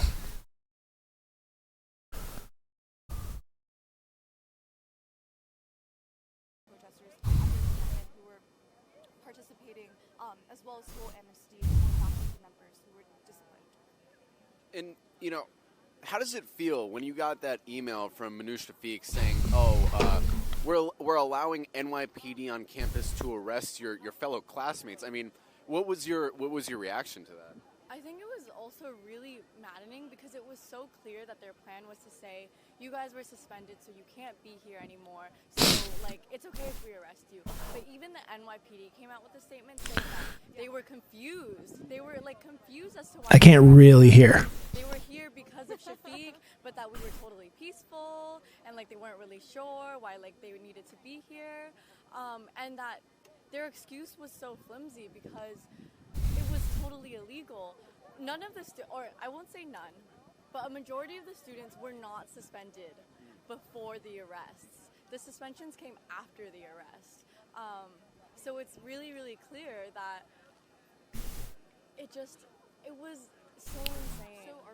So arbitrary. And it was so silly. Like, it's almost like the NYPD is like, I don't know what I'm doing here. You're doing something wrong. yes, like how are you gonna be worse than the NYPD? You know, I think what's interesting is like they really thought, I guess Manoush thought that you guys would just like go away if everyone was like arrested or suspended, that like people would be like, oh, like, well, I guess they started suspending people, like we're gonna go home. But you know, what is your reaction to the fact that I think the encampment has basically like quadrupled in size? Yeah, well, so I will have to say this is not the encampment. The original encampment was on the East Lawn, but I was one of the people arrested, and I completely expected for everything to just like, I mean, I thought that was the end at least of that demonstration, and I knew people were still picketing. People really rallied when they heard that the NYPD was coming. I mean, we started in very small numbers, and the amount of people who had joined the encampment since we first started. Can anyone hear this? I can't hear shit. Picketing around the lawn was just incredible, and after we got arrested, you know, it was really scary. Emotions were really high to see your friends and your peers and your community. Here, we got something else anyways. NYPD. Not a word, sir. Okay, good. We were looking at that Jeffrey Sachs video yesterday, so we've got an Al Jazeera video interview with Jeffrey Sachs here, which should be interesting. Like I was saying yesterday, Jeffrey Sachs, who has more like coherent and principled foreign policy views than many people that count themselves as like leftists, talking about decolonizing like Tibet or whatever. Or linking the struggle of like Ukrainians with Palestinians and trying to pretend that they're in any way comparable. And then you have like basic like Democratic Party lifer liberals like Jeffrey Sachs having more coherent and principled foreign policy views.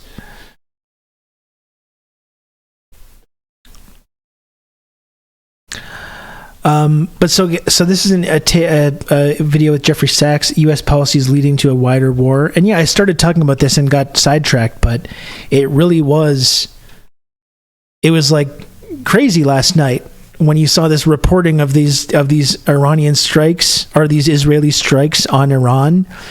And it was kind of like, well, this is it. Like if they're bombing these nuclear sites, Iran's going to respond. And like they're not going to do this like measured response that they did last time. I was really last night being like, well, this is it's happening. You know, as I've talked about before, I think here's a balkanized map of this official enemy country. I'm a leftist. That's right. We got a lot of those types, Alexandro. You know, I know nothing ever happens. Squad is often vindicated, and last night I was kind of like, shit, it really feels like this is happening. And it was really strange how the reporting got kind of walked back. It's like you got to wonder like what the purpose of any of this was. It kind of seemed like the media was almost like assisting Israel in this narrative that they did attack Iran so they could kind of save face and claim that they did respond even though they didn't really. Iran was like, no, what are you talking about? Nothing even happened.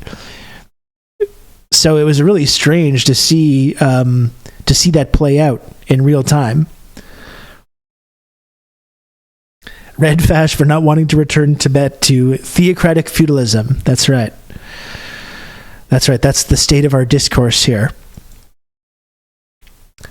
Both Iran and Israel have good reasons for wanting to keep things very opaque. Yeah, it seemed like that was it. It was like this kind of face-saving operation so Israel could respond, claim that they responded, and then, you know, really de-escalate. So we might be going back to some whatever the status quo was.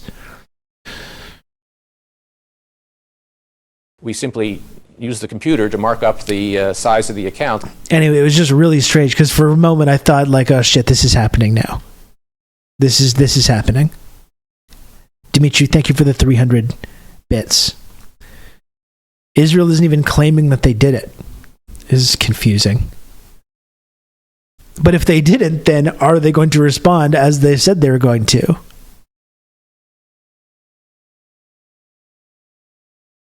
If I had to guess, someone in the Israeli government who didn't want a war managed to get their hands on the response and turn it into a fizzle instead of a bang.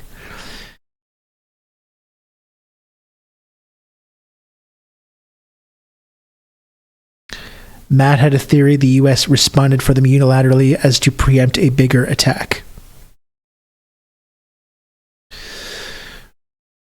Yeah, it was strange. I kind of felt like there was like psyops upon psyops going on last night. This is pretty consistent from what I can tell. Each side wants to posture for hardliners at home while not being immediately vaporized in World War III.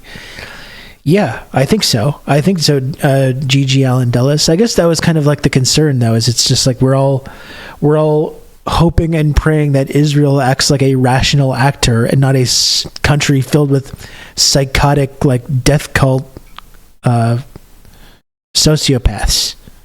So, which it is. So that's why I was a little concerned.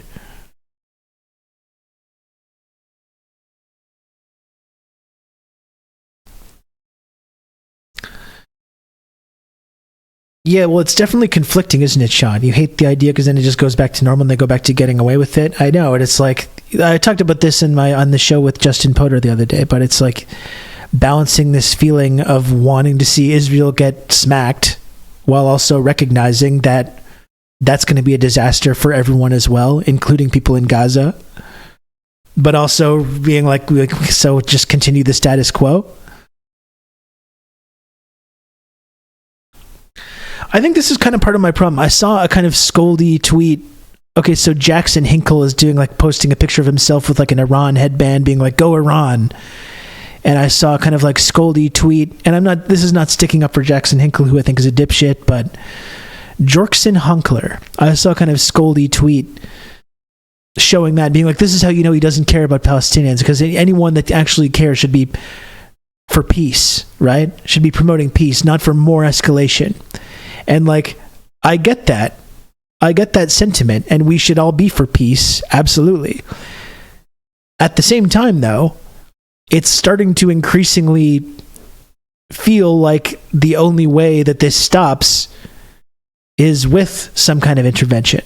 Like, that's just the kind of inescapable thought I keep having. You know, we all want peace. Like I said, escalating this into a massive regional conflict is not going to be good for anybody. At the same time, the status quo that's currently ongoing is completely unsustainable. So I guess that's the problem. It's like, we want peace. We should be cheering for peace and promoting peace. But if peace just means Israel is going to continue their assault on Gaza with no repercussions, then that's not really an acceptable outcome either.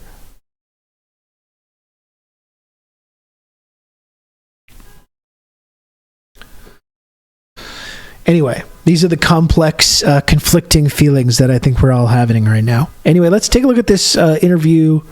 We looked at Jeffrey Sachs, his conversation on the Rising about Ukraine. And here he is on Upfront on Al Jazeera. The United States has long been a steadfast supporter of Israel, but can growing criticism of President Peach Bus says, unblock me on Twitter, coward. That's going to be a big no from me. Biden's handling of Gaza turn the tides, and our fears of a wider war without having any idea who you are from Israel's continued assault on the Palestinians. We'll ask the renowned economist and director of Columbia University's Center for Sustainable Development, this week's headliner, Jeffrey Sachs.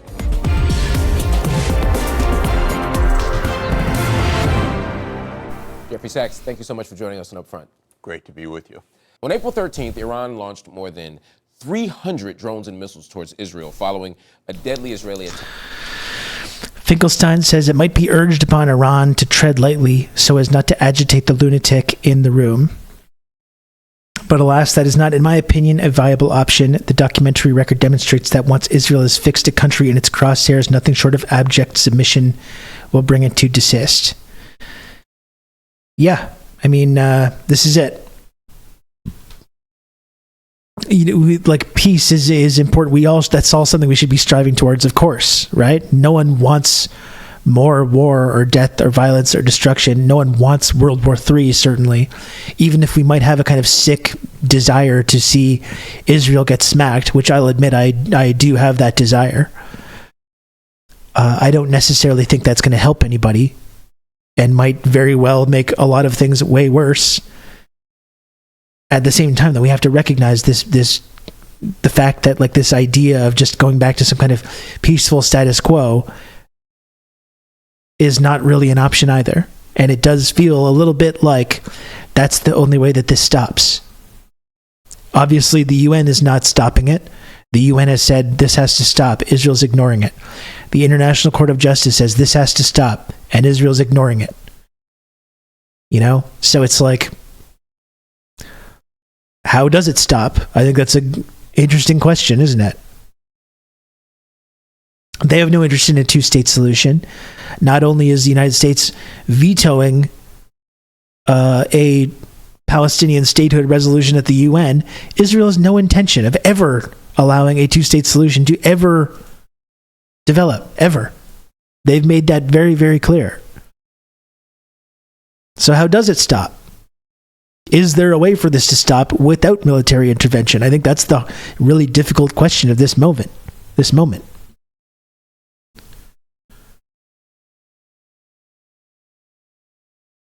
Yeah, vetoing Palestinian statehood and then things popping off last night feel like another ratchet to me, another domino, yeah.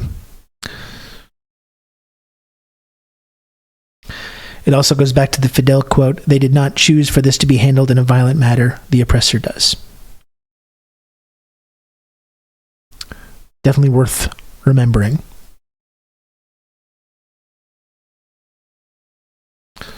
Attack on the Iranian consulate in Damascus.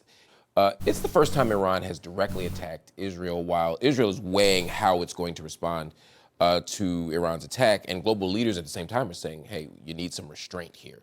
The U.S. said that it wants to see these tensions de-escalate and that it wouldn't join Israel in any military retaliation against Iran. Question for me is the U.S. doing enough, though, to restrain Israel? Probably not at some level. I think Israel will do something. It won't be helpful to anything. Israel started this round of escalation with the attack on the diplomatic compound in Damascus. Pretty brazen.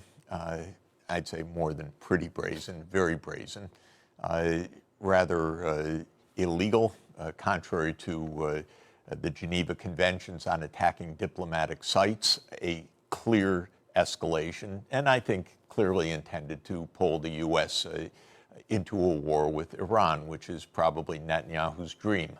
I don't think that's going to work. It's a terrible idea, terrible for Israel, terrible for the United States. And the U.S. has been pretty unequivocal about that. Biden said, we're not getting pulled into a military war. Right, and Netanyahu... He keeps saying that. Seems to think that he really runs the U.S. government. And not showing it. It feels not that always way. wrong. Yeah. Exactly. Sometimes it feels that way. So he doesn't take Biden at face value in that sense. He thinks he can manipulate things or force the hand of the United States or get the U.S. to come meekly behind what Israel says. Because after all, the U.S. keeps saying no red lines, ironclad commitment, and all the rest. But it's been clear this is not what the U.S. should do and what it wants to do. But Netanyahu is provoking. I do think, again, though there are some serious uncertainties about what really happened with the Iranian attack, it seems more likely than not that there was some pretty bad news for Israel in that several apparently hypersonic missiles got through and hit their targets. And grab that link, Johnny. Thank you. Absolutely alarming for Israel. So I think purely on a military calculation, this was not a good week for Israel. And also in terms of the perception. I mean, Johnny, like not only supporting like Contra movements in Central and South America, also supporting apartheid South Africa as well, right? This is Israel's legacy. Prior to October 7th, there was an idea that they were almost impenetrable, at least at home. And now the fact that Hamas was able to sort of successfully breach the borders, the fact that, we see things going on all around the globe that makes Israel look weak. Does that provoke Israel to engage in more aggressive activity? Well, I think it has deeply called into question the strategy and the tactics of this particular cabinet. This is an extremist, nationalist Israeli cabinet, the most extremist in history. It does believe in a greater Israel. It does believe in permanent apartheid or worse, ethnic cleansing, or whatever is needed for Israel to keep its control and to prevent a Palestinian state. And what is happening is that fundamentally the world does not support that agenda. The world, even the United States, and I would say the American public, is pretty aghast at what they've seen. And even the political class in the U.S., which is absolutely, typically 100% behind Israel, is shocked and not going down that line. So Israel's got itself into a terrible mess because of its extremism, doesn't know what to do. Netanyahu's normal modus operandi is when you're in a mess, escalate. And that, I think, is still probably odds on to what they'll try to do.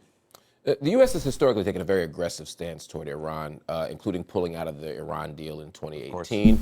For decades, they've imposed economic sanctions under multiple presidents, with more announced after the attack over the weekend. The U.S. has also allied with Israel and Arab countries like the UAE, Jordan, Saudi Arabia, all against Iran. Has U.S. policy in the Middle East enabled the possibility of a wider war? Well, I think the first point, the most decisive thing that's happened vis-a-vis Iran is that Iran and the Kingdom of Saudi Arabia have had a rapprochement. They're going to be together, it seems, in the BRICS, in this enlarged grouping, although with Saudi Arabia it's not 100% clear that that's the case. But definitely there has been a diplomatic reconciliation of sorts. Israel's war in Gaza, which has been so much more shocking and devastating than people would have imagined, have really pushed Iran and the Arab world closer together, not farther apart, despite what Israel hopes and what U.S. strategy has been. So I don't think that the U.S. And Israel can maintain any kind of coalition with the major Arab countries against Iran at this moment. Israel is making that absolutely impossible because of Israel's extremism. That puts the U.S. On the back foot vis-a-vis China, for example, which has been diplomatically extremely successful in the Middle East. It was interesting in the UN Security Council session after the Iranian attack, you also heard, even from an American ally as close as Korea, some words of caution against Israel that you would not normally have heard. Korea depends on the Middle East for its energy. Beach bus, I know a number of Americans with fine mullets. So I think at the core of this is a failed Israeli political strategy. Not a failed U.S. Middle East policy over decades. Well, more fundamentally, absolutely, the U.S. has enabled a failed Israeli strategy, a terrible one. So I do completely agree that that the U.S. policy in the Middle East is failing terribly. It's leading to wider war. Even if the U.S. wants to restrain that, it's not restraining the wider war. No, Rylan, I'm not on TikTok. It was causing bitrate problems. This conflict is an unsolved political problem with Israel and Palestine that absolutely needs to be solved.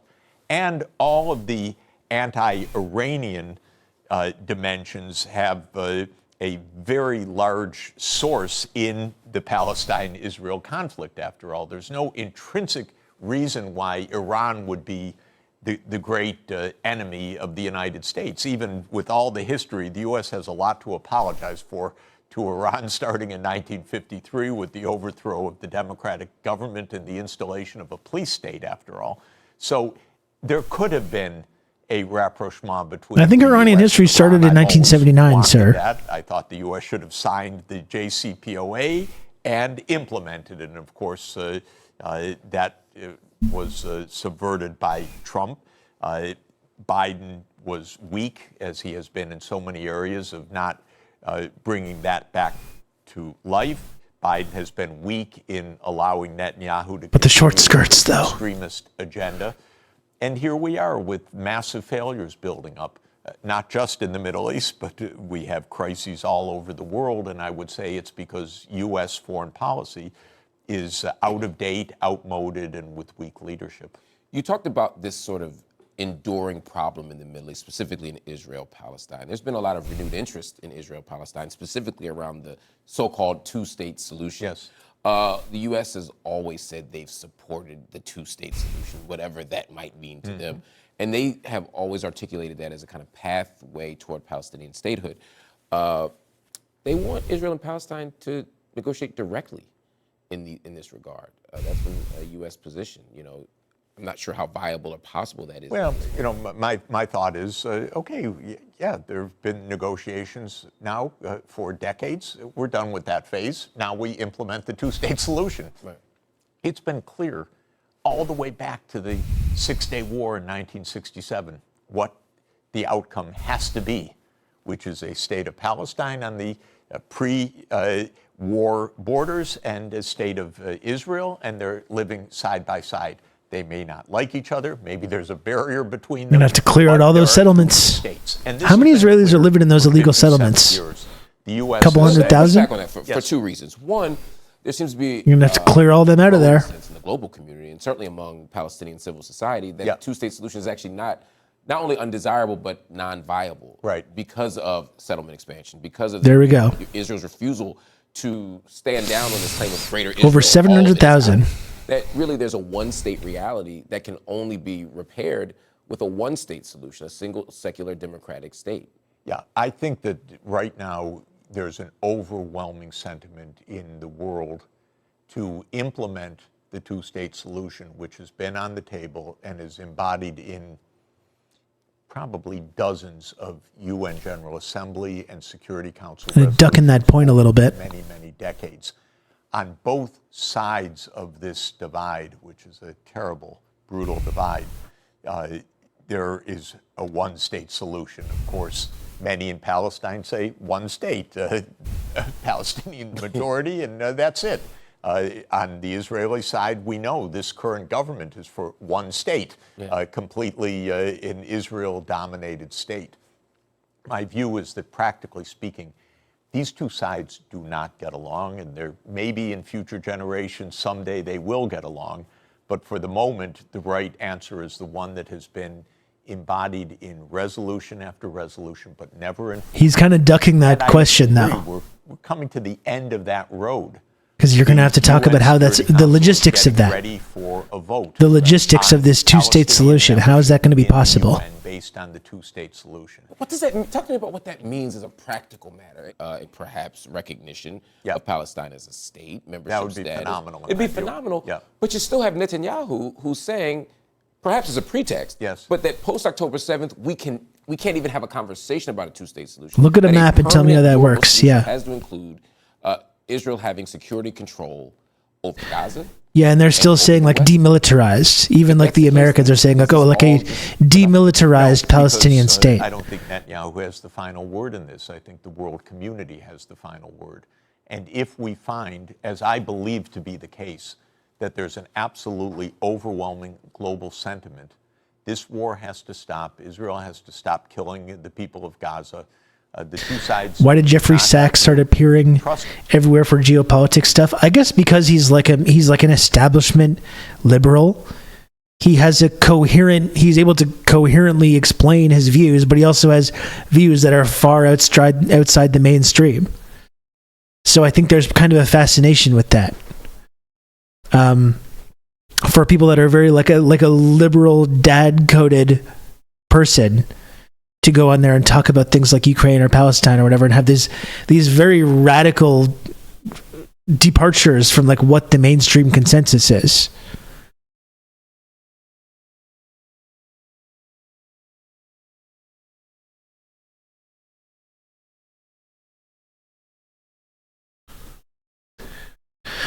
In my opinion, the average Israeli would have a better life if Israel was dismantled and they were integrated into Palestine. No forced military service, because they will definitely be banned from military service for the foreseeable future. Yeah, I agree, Matron's Militia. And I mean, it's like look at October 7th proved that like these settlements are not safe. You know, these communities and these kibbutzes are not safe.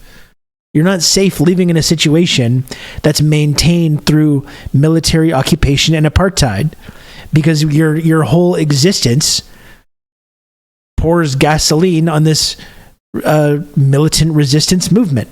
And as long as the ethno-state, the apartheid, heavily armed, militaristic ethno-state is there, there's going to be armed resistance to that.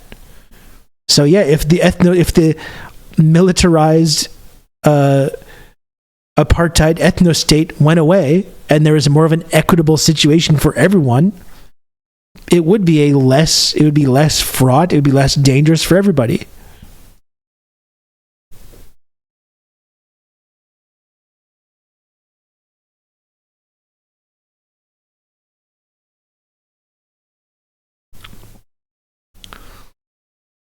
Each other, love each other, like each other, even tolerate each other, but they have to coexist side by side without the killing.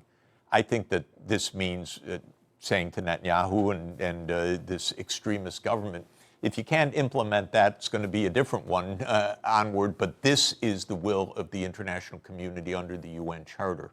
And that, I believe... Israel doesn't find the UN Charter very persuasive. Yes, but Israel depends entirely on the U.S. backing to repudiate the UN Charter. So that's the point that I want to drill down on a little bit. It seems to me that it's... Jeffrey Sachs was part of the team that destroyed Russia after the collapse of the Soviet Union. He argued in his book that the policies were bad and the USA just wanted revenge. Yeah, and I think that's like absolutely accurate. I think that's why he's kind of an interesting person, is he's been part of this establishment and seems to have like had a change, if not a change of ideology, a willingness to like articulate mistakes that have been made, and instead of just doubling down on all the awful behaviors.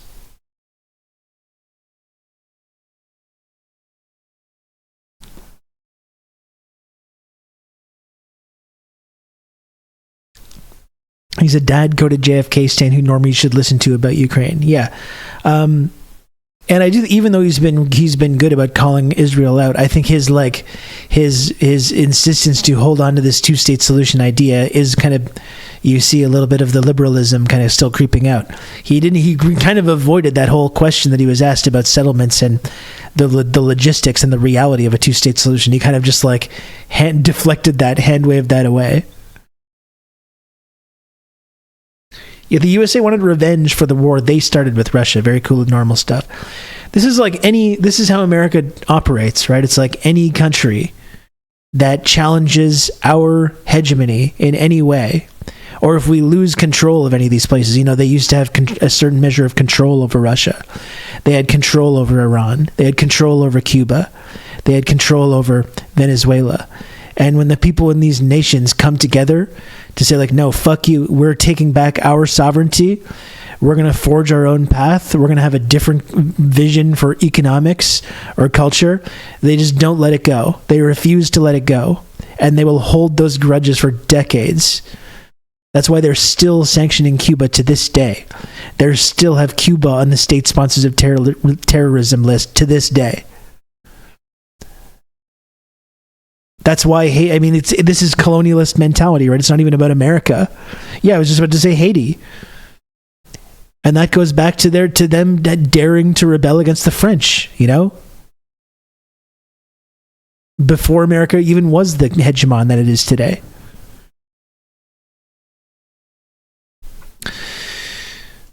That's a sign of narcissism. They're relentless against anyone who defies their control. Yeah, and like I was saying, I've said before as well, like you can see this pattern of behavior in the British Empire as well. Look at any time the British got their asses kicked.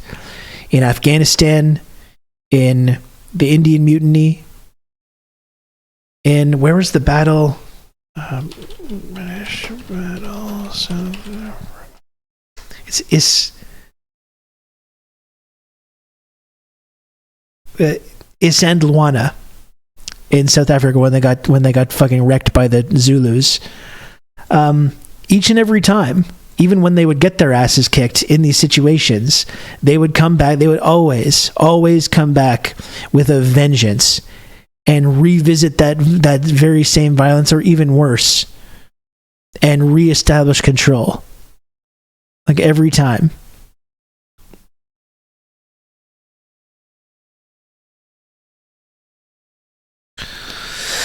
So that's it. It's not just about America. This is like the colonialist mentality. America's the hegemon now. They're the head of the snake of the Anglosphere, the Anglo-American Empire. They're the boss of it now. They're after they replaced the British, but this is part of that colonialist mentality.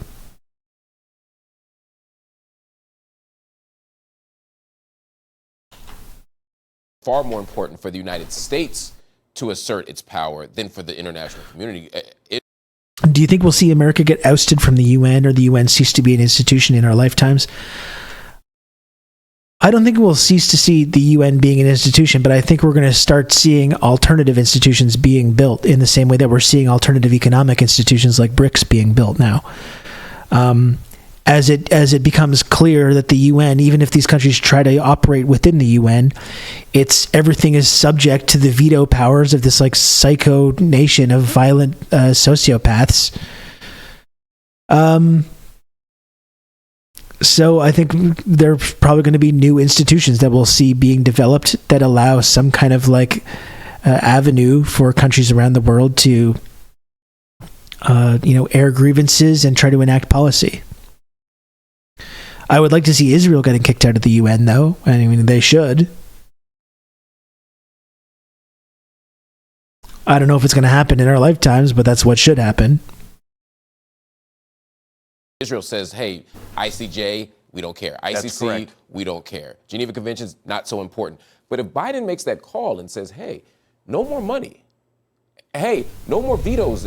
I would put even more explicitly, just no more bombs. Fair enough. You can't fight tomorrow without our munitions, which is literally the case. So I think that's right. The U.S. will not do that just on its own by saying, oh, it would be nice to have a two-state solution. It will not do that. On the other hand, if the overwhelming global majority says that's the right way, then the U.S. has a different choice. Has that always been the case? I mean, for the last few decades, hasn't the global community effectively spoken out against the settlements in the West Bank, effectively said that funding for Israel should be conditional upon human rights abuses going away, but we still see the siege in Gaza? Yes. The international community hasn't been unclear about this. No, I agree. It has not been unclear, and the U.S. has been temporizing, protecting Israel, and delaying up until now. Now we have, I believe, a genocide underway. I think it is absolutely a disaster. And I think the world community is more alarmed and more shocked and more saying, if we are anything as a world community, we have to implement what we've said. An example, the vote on membership is a vote that should have happened 13 years ago. Absolutely. Because this was an application by the Palestinian Authority in 2011 for membership. When you make that application, it goes to an admissions committee, a new members committee, which is constituted by the UN Security Council. They did all the work. They said Palestine qualifies. The U.S. blocked it. And the U.S. blocked it saying, it's not quite right now, not quite time. But take observer status. That's pretty good, and soon enough you'll be a member. Now we're 13 years later. There is a genocide underway in Gaza. There is the risk of a wider war. It's true. You could say, well, Mr. Sachs, wasn't all of this true 13 years ago? I would say, yes, it was true 13 years ago. But 13 years later, the dangers to the whole world are much greater, and the prevarications of the United States are so much more evident as well. So to my mind, I want to give another push. Okay, United States, you said back in 2011 it's going to happen quickly. We're farther and farther away because you have backed something that is against international law. You have sided repeatedly on the ground with Israel even though it's direct violation of the UN Security Council resolutions. I want to push so that we actually live like responsible grown-ups, saying what we say, we do. We have international law, we apply it. And I think this is a moment, if again it fails and fails, well, you're absolutely right. This will go down in history as A, a disaster, and B, as a long period of hypocrisy of shocking dimension, and C, somebody will have to come up in the next generation with different answers. But right now we have an answer that is viable, workable, practicable, and the question is for the United States, are you going to apply what the whole world says is It's needed not and workable, what though. This is where I the US disagree. itself says is needed?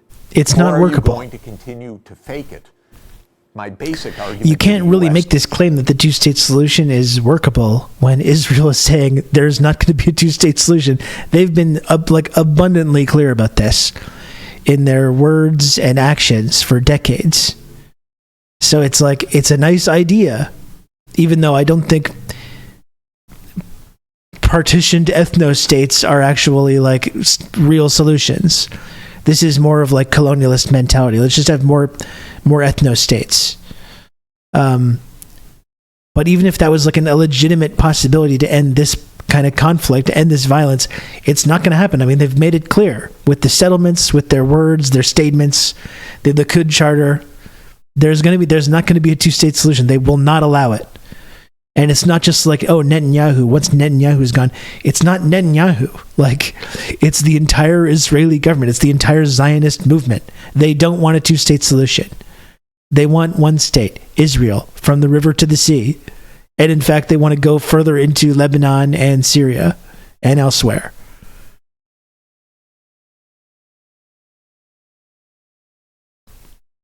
It's also entirely one-sided. You're saying, yeah, we want you, Palestine, to coexist with the people who have maimed and killed practically everyone you know. Play nice. Yeah, and you know what? I think that would be possible in a secular democratic state. If there was like Israelis that weren't comfortable with that, then yeah, I think they should just go back to Europe or fucking Long Island or wherever they came from. But no, if you have a demilitarized Palestinian state, which is basically just like it's like a illusion, right? It's like it's perpetuating that exact same dynamic, this demilitarized Palestinian state that's still completely at the mercy of Israel. That's not really a solution. It's just more colonial statecraft above the heads of a primarily concerned party. Yeah. And like I'm interested in hearing Sachs's perspective on this. I think he's been very good at criticizing Israel and talking about the genocide, but I think this is like, there's not much utility still in still talking about this idea of a two-state solution. It's just not going to happen.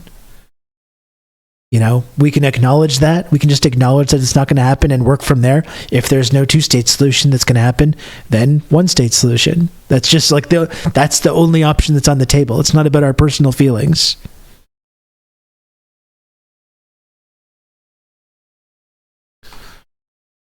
It's no good for the U.S., but it's also no good for Israel. Israel's legitimacy is shot by all of this. You go around the world, as I do all the time, people are aghast at what Israel is doing, and young people around the world are saying, what the heck is this? This kind of government has no legitimacy at all. And so Israel needs to change for its own survival. It's not going to, though. That's an interesting question that you raise. You know, I agree. It does need to change for its own survival, but it's not going to. So, U.S. politicians to change course. I mean, there's a way that Biden is simply following the course that every presidential candidate has followed. You stand with Israel. There's no daylight. That's it. There's nothing between us. But now there's a generation of voters that are looking at this differently. Since Operation Cast Lead, certainly since Protective Edge, people have said, wait a minute, that's a lot of killing. That's a lot of death. You're absolutely right. This is the first time that the American public has really... The way is just like you just go to Israel and say, look, this is not great for you. Just do things differently. Yeah, it's like maybe, haven't they tried that? And the politicians are shocked. Yeah. Politicians don't like kind of hanging out where the public isn't. Yeah. But they've been so trained. A guy like Biden, I mean, this is decades never show any daylight between Yeah, it's like a Israel certain kind and of you. fundamentalism I'm That's watching the here. first rule. Yeah. Not a word, not a peep. And he's pretty much sticking to that, except for we hear the gossip of what he calls Netanyahu, et cetera, but The on leaks. He's very upset. Exactly. but on the public pronouncements, it's the old school. Now, if Biden's not old school, what is he? I mean, he's completely old school. We've tried telling them to cut it out. Have we tried? Knock it off. Because it doesn't play. Yeah. It may play with some big donors, but it's not playing with the public, and they got to worry about the public. After all, at some point, what the public thinks matters in this country, especially in a November election. Absolutely. Talk to me about the short term. We understand the kind of long-term goals here around statehood, around kind of creating a kind of global peace. But in the short term, people are dying and Absolutely. people are starving. How do we get to a ceasefire right now? The reason we don't have a ceasefire right now is actually the long term, strangely enough. There's no endpoint even agreed. That's why Israel won't even agree to. Could quickly escalate to cool it, Jack. Ceasefire. That's way too far. That's way too outrageous. Ceasefire for 3 weeks or 6 weeks. Hamas says, well, that just means they're going to come back and slaughter us 6 weeks from now. Why doesn't Israel agree to something longer? Because then Gone too people far. ask, well, what is longer? And when Israel says, well, we're in control, no, that can't be longer. That's not an answer. So you have to have a point on the horizon where you're heading. That's why I want to clarify. He's shocked and chagrined. Two-state solution. He's nonplussed. Palestine, member of the United Nations. We know where we're heading. There are a lot of details to work out in implementation, but we know where we're heading. So we're not arguing, BB, about that anymore. It's not what you care, what you say, what Smotrich says, what Ben-Gvir says about 2 states, 1 state, 3 states, greater Israel. That's done. The world's spoken. We know where we're going. Now we have to stop the fighting.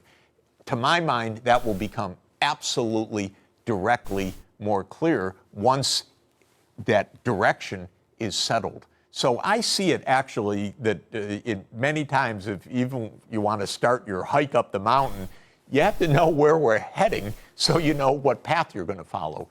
Once Palestine is voted in, I hope this week, really hope the United States does not block this again, because it would block it standing against the entire world. That may be political community. suicide for Biden. I think it would be. And so I'm hoping they have enough sense. Wonder how that's going to work out. These advisors need to recalibrate everything that they Keep ever open, learned buddy. in politics. Yeah. But they need to get this right. Then, okay, what's the point of the war anymore? Because now we have Palestine entering the UN. By the way, the clause is as a peace-loving nation. You have to accept the UN Charter. You enter as a peace-loving nation. That actually means something. It means that all of the countries in the region are oriented towards Israel's security as well as the Palestinian state security. So everybody has to take practical steps as soon as that happens. The Saudis, UAE, Qatar, Egypt, Biden's second political Jordan, suicide this week. and Israel and the United States, all the rest. Okay, we have to stop the arms flows. We have to stop the killing. We have to start with the emergency services once again. We have probably 1 million people on the brink of starvation right now, so there needs to be massive, massive infusions of emergency food aid. Of course, this could start immediately if there is a political framework. There is not going to be a political framework on a process in which it's surely not this Israeli government, but I don't think any Israeli government in the near future is going to, quote, negotiate this. But the world can say, this is international law. This is how it's going to be. Stop your dreams of greater Israel. We're moving to the 2-state solution. To that point, I'm going to ask you to pull out your crystal ball for a moment. If the global pressure mounts the way you're describing, do you see U.S.-Israel relations changing? Do you see U.S. policy toward Israel fundamentally shifting? Fundamentally, it has to shift because it can't give a blank check. The current policy is, Israel, you tell us what you want, we stand with you ironclad and ship the money your way. That's an impossible policy. all you do if you're a big power like the United States and you tell another country that's dependent on you, you choose everything. All you do is invite the craziest kind of extremism, because they say, we got the U.S., we manipulate the U.S. Bibi thinks he runs the U.S. And as we said, he's got some evidence on his side up until now. The U.S. has to put some clear markers on this. We have a policy. We don't want to divide with the rest of the world. We don't want it to be two countries, Israel and the United States, against the other 191 countries. We have some basic standards based on the UN Charter. Once Israel hears that, things will change, but that's a big change from now, because the current policy is, Israel, you tell us what you need or what you want, we back you. Jeffrey Sachs, thanks so much for joining me on Upfront. It's great to be with you. Yeah. Anyways, like I appreciate Sachs's perspective and the way that he's like changed his viewpoint, and especially when it comes to Ukraine, you see a little bit of the liberal naivete definitely in that analysis.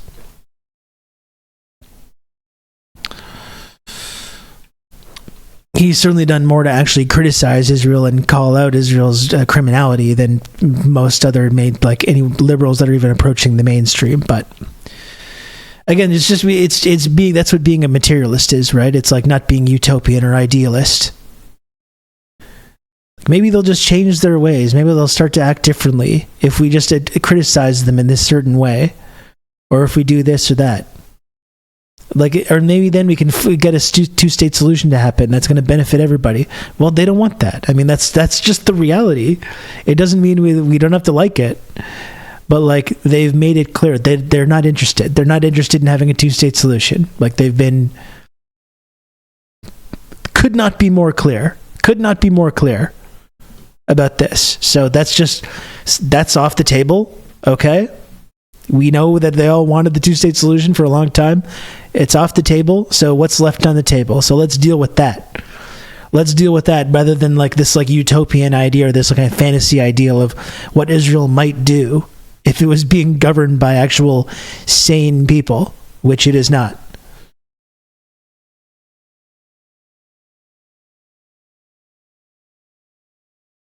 There will never be a Palestinian state is not really a negotiating position. Yeah, and then we're saying, well, what about like a demilitarized de facto kind of Palestinian state? And like that's supposed to be appealing to who? That's supposed to be appealing to the Palestinians? I don't know.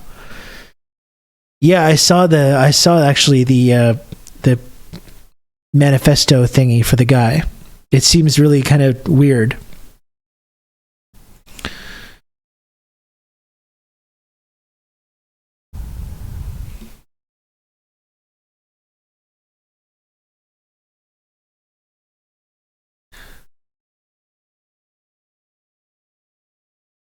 Where am I going?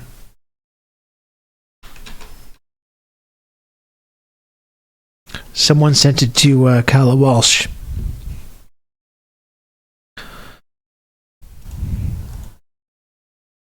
My name is Max Azzarello, and I'm an investigative researcher who set himself on fire outside of the Trump trial in Manhattan.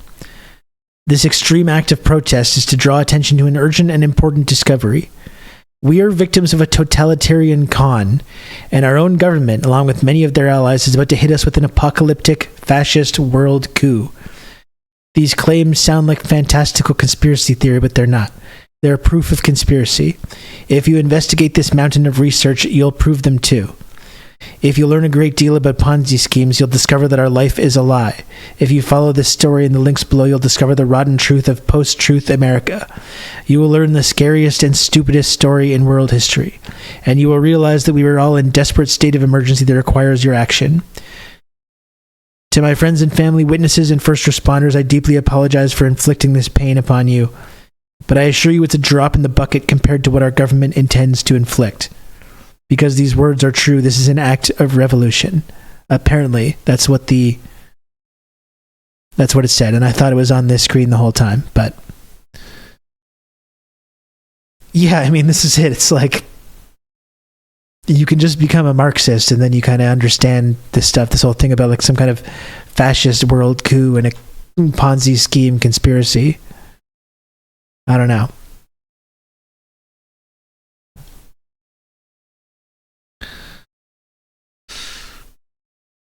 You do notice the nods to Aaron Bushnell, though. Again, the extreme act of protest is exactly like word for word what Aaron Bushnell said. Yeah, America's already fascist. It does not need a coup. And yeah, it's like you got this empire in decline. Yeah, they're desperate to cling on to power.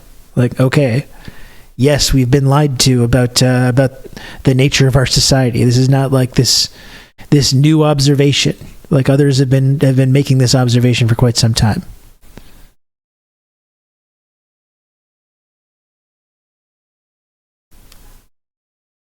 Yeah, no, a couple things, Dr. Maggot. Yeah, the extreme act of protest and the drop in the bucket. Yeah, exactly.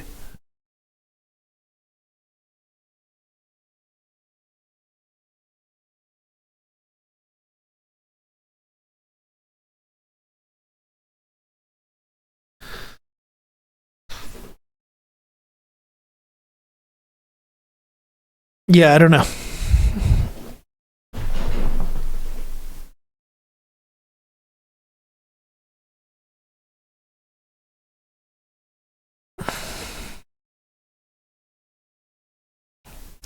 Maybe we can look into some of this quote-unquote research more.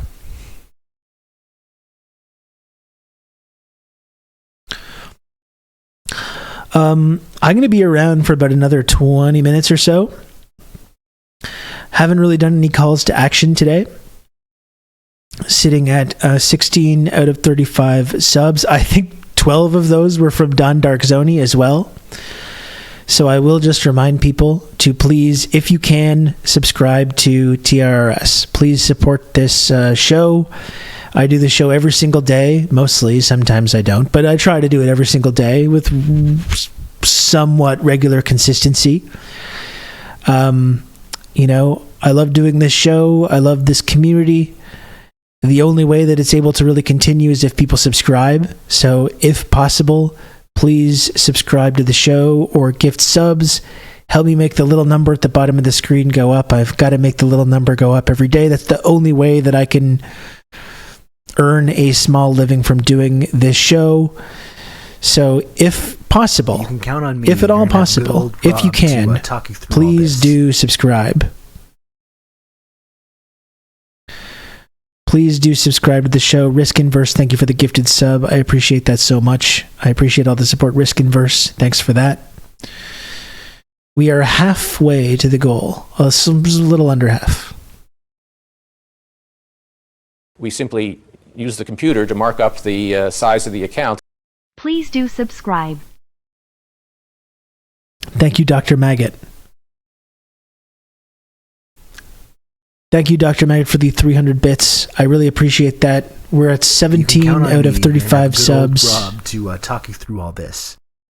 Crystal, thank you for the gifted sub. That's very kind of you, Crystal. Thank you for that.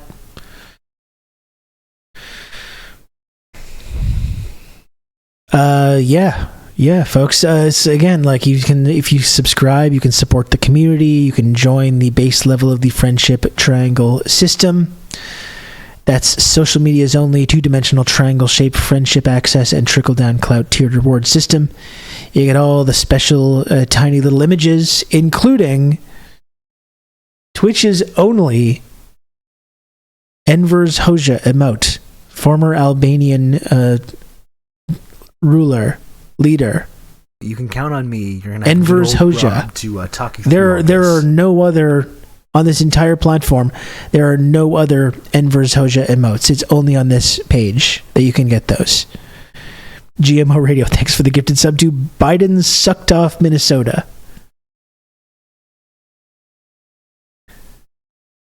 Thank you, GMO Radio. I appreciate that. We're at 19, a mere 16 subs away from the goal, folks. A mere 16 subs away from the goal.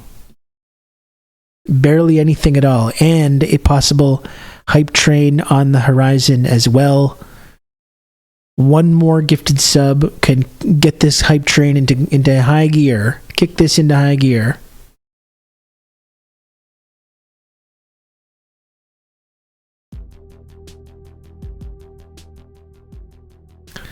We're at 666 subs. Stop. No, don't stop, though, because we're at 666 out of my ultimate goal of 1K. So, wow, can you imagine? Only 334 subs away from the goal. An elite member of the Friendship Triangle. Only a mere measly 334 subs away from the goal. Can you believe that?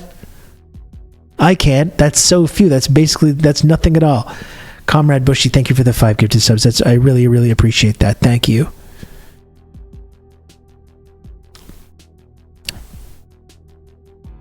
Don't leave Rob on the devil's number. Exactly.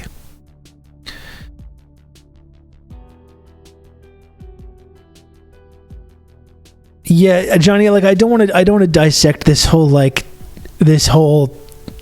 manifesto. It just seems sad. It seems like this man was possibly we draw the contrast between Aaron Bushnell, who was totally lucid and clear and very clearly articulated his views.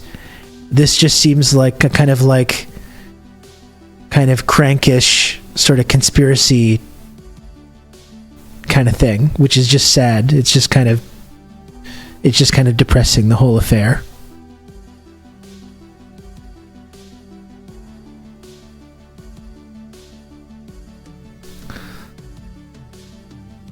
He's kind of cooking about teal. I mean, I'm sure there's real economic issues and problems with like the grotesque cabal of elites that rule our society. I guess my point is, though, that like none of this is really that much of a secret, and that like I think it's really sad to sacrifice yourself in a way to call attention to this thing that like a lot of people already have this information.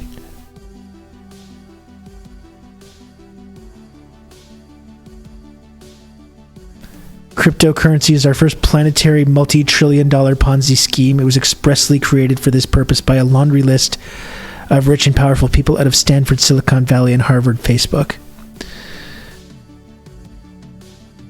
Yeah, I mean, like you can find all kinds of like horrifying details and this kind of information about the grotesque ruling class that leads our society, you know?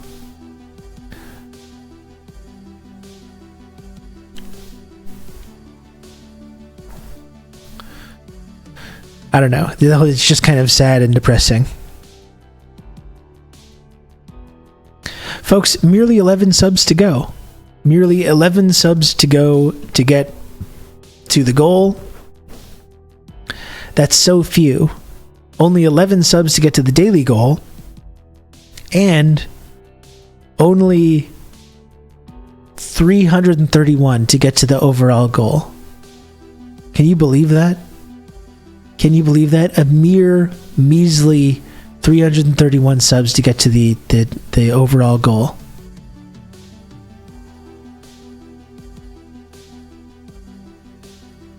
When you don't have a clear understanding of capitalism and imperialism, you can come to some odd conspiracy conclusions. Yeah.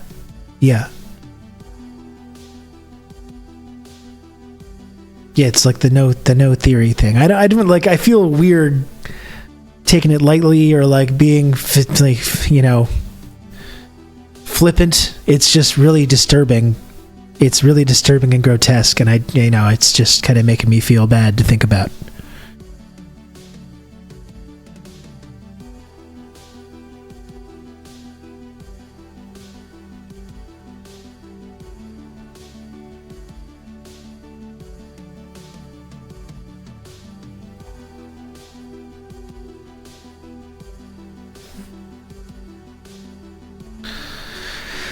Anyway, I'll check it out more. I don't really want to like read it live on the stream to analyze it. I can't stick around that much longer. So, oh yeah, absolutely. Crypto is of course a scam. I mean, our whole economy is fake. Our whole economy is a scam.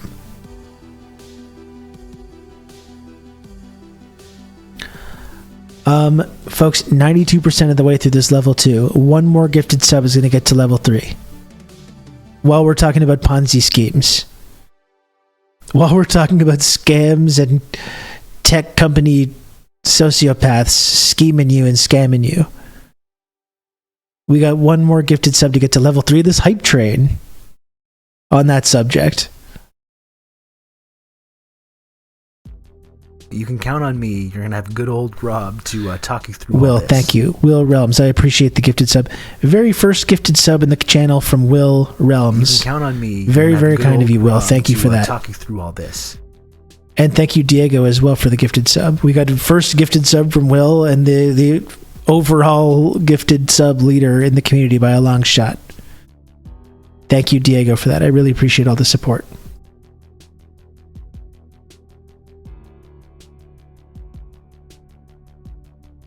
You can count on me. You're going to have good old Rob to talk you through all this.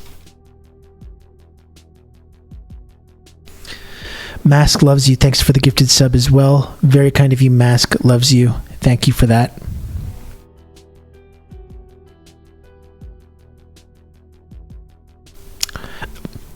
And now, merely 8 subs to go.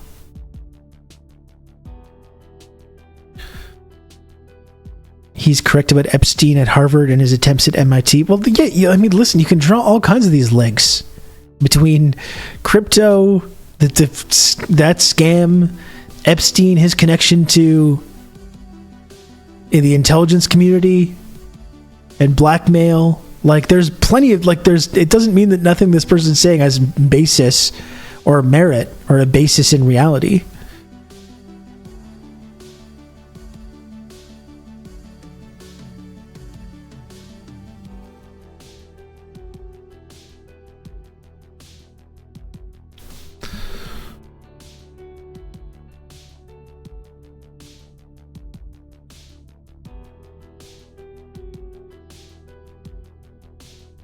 Like, we talk about all these connections with all these elites, like, all the time on this show. That doesn't mean I think anyone in this community should be, like, harming themselves to try and draw more attention to it. You know?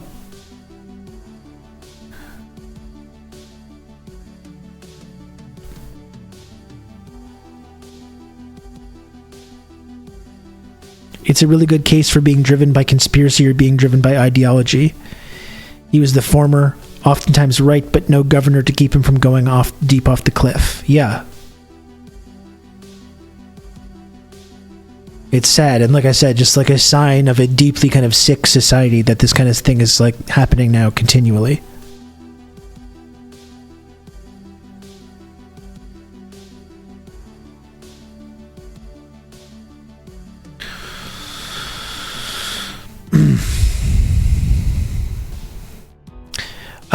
Do any other fine folks want to support this channel by subscribing or gifting subs?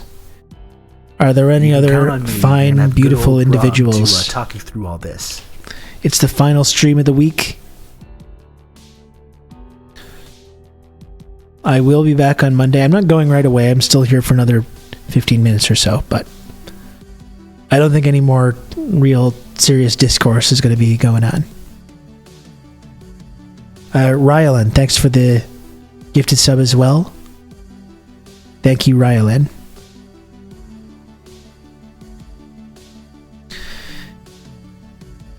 It's within grasp. 7 subs away from the goal. It is within grasp.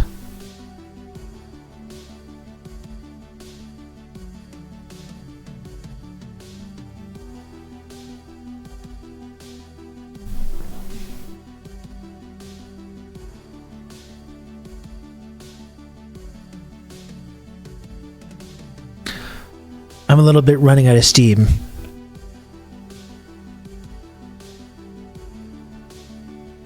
It's hard because I think really, like, realistically, this show should probably be 4 hours long, but it's like, God, it's becoming. I don't believe me. I do not understand the people that do this streaming thing 7-8 hours a day, or like Hassan, like 11-12 hours a day. Like, fuck, I just do not have the mental energy to do this. I get to about 3 hours into these things and I'm just like, gah.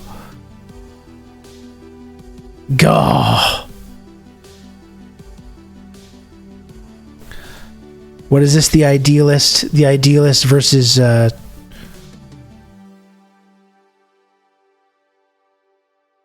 idealist versus materialist debate? That's lovely. A fork. Do you know, it's, Tell me. if it had, like, ham in it, it's closer. No. It's closer to a British carbonara. Oh, no. It is. No, that's true.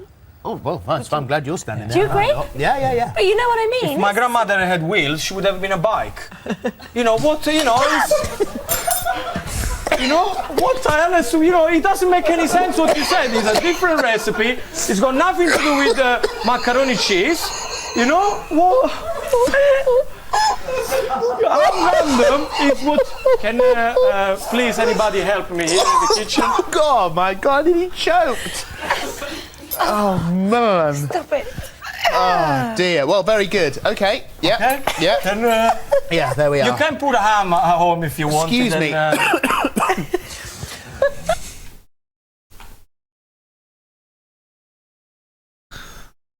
It do be like that. Hassan will say himself he's brain broken. Well, I'm brain broken too, but not brain broken enough to do that. I just physically can't. I will try to do some longer stuff this summer. Usually in the summer when I've got a bit more time, I do try to do some longer ones. I like doing the longer shows. Sometimes it's nice to do 6, 7, 8 hours, but it's like I couldn't do that every single day though. Imagine having brains in this economy. Couldn't be me. Could not be me. Anyway, I'm going to go pick up my kid from school in a couple minutes. Like I said, we're going to eat some pizza and watch, I think, X-Men 97 later. Looking forward to that. It's going to be a fun evening over here.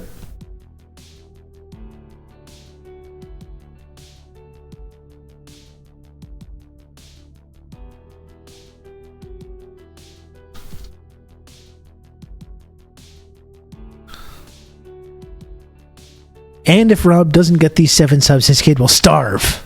I mean, Kijiji said it. I didn't want to say it, but I mean, that's the reality. I'm going to pick him up and he's going to say, all right, it's time for have pizza. And I'm going to say, I'm sorry, folks. I'm sorry, son. I'm sorry, I was talking to you there. I'm sorry, son. We're just going to have to... I'm just going to heat up some hot water. We're going to have that for our supper. I wasn't able to get all 35 subs today. No pizza. Well, I think I got some old broccoli in the fridge. And microwave that. I'm not even going to do it in the pan with like oil and garlic and that kind of stuff.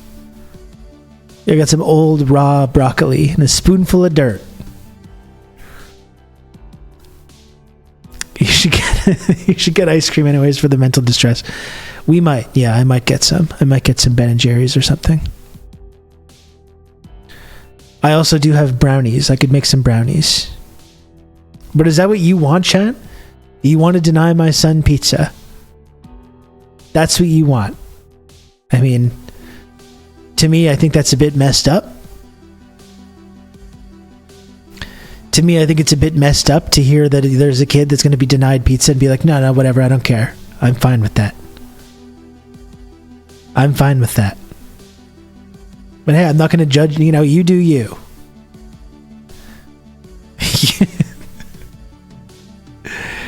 You do you. Me literally having old thawed broccoli that doesn't fit in the freezer. It's nice. You put it in the wok with some oil, maybe some chili oil, some garlic, spices. Pizza is the most Friday coded treat. I mean, I admit that I like it. I think if it was up to me personally, I would not be ordering Pizza Hut like every week of my life, I would probably be ordering other stuff if it came down to it, but it is nice. For me, it's an age thing as well, though, because like I get the heartburn crushes me. Like I don't know what the difference is between being young and old, but like I used to be able to eat whatever. I used to eat Pizza Hut, whatever, like however many pieces, it's fine. I eat pizza now, and I'm trying to sleep at night. I'm like, like, and it fucks me up.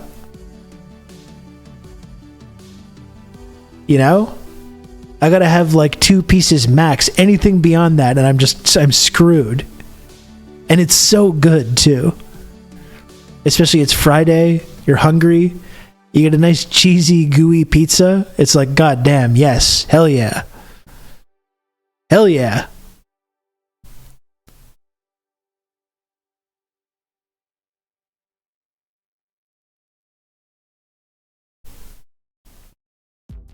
And it just kills me. Just crushes me. Prilosec really changed things for me. I only eat one about weekly, but I didn't find it until 22 years of chronic heartburniness. I should check that out. I mean, I have some stuff, although I think I used my last like serious heartburn stuff. Prilosec. I'll take a look. Tums is not enough, Dakadude. I need more. I need more. Tums is just nothing.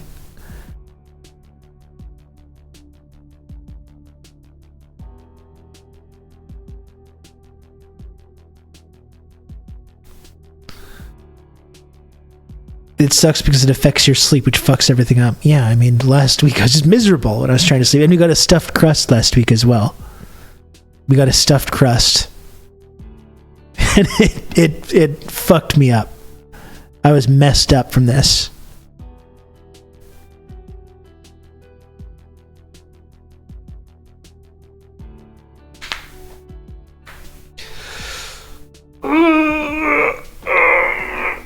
Oh boy.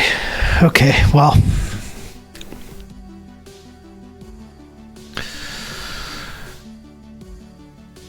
Whatever. You still got another couple minutes, folks.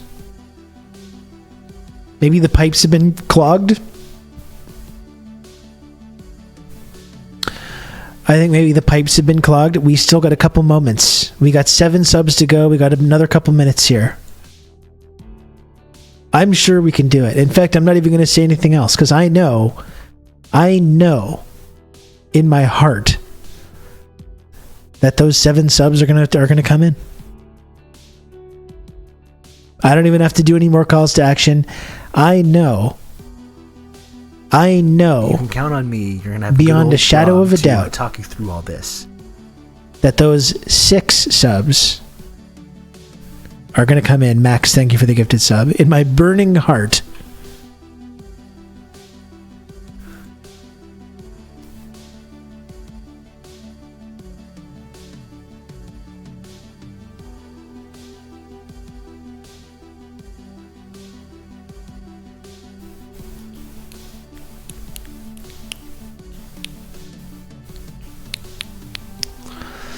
Who are we rating here? You've just become an elite member of the Friendship Triangle. Anonymous. Anon, thank you for the 5 gifted subs. Count on me. You're going to have good old Rob to talk you through all this. Thank you for the 5 gifted subs, Anon. Very, very, very kind of you. Our most Christ-like of all sub gifters. Rob to talk you through all this. And thank you as well, Barbara. You can count on me. You're going to have good old Rob to talk you through all this. Oh, Marty. Thank you, Barbara, for the gifted sub. And thank Mask Loves You for another gifted sub as well. Great. Now we're over budget. I actually did miss Wednesday, Sean, so technically we're still under. Don't worry. I know you're panicking already about going over, but technically we're actually still under. Ideally, we would get to 70 today. Really.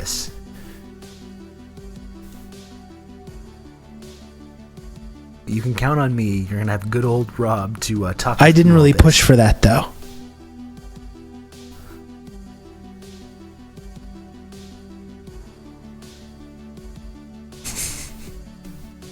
I hate when you succeed at things. You don't hate that, Sean.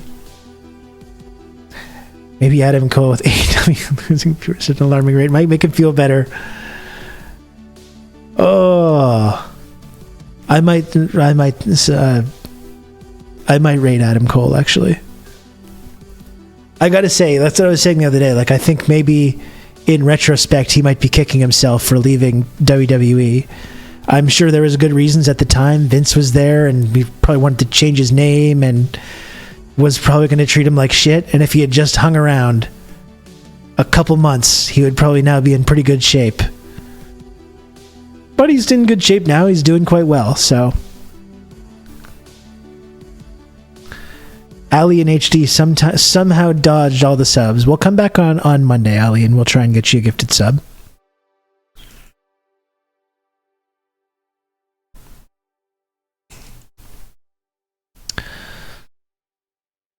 I don't think I can rate. I don't think I would ever hear the end of it, Grom, if I rated Morgue Pie. I don't think I would. I don't think I would ever hear the end of that. I don't think I can do that.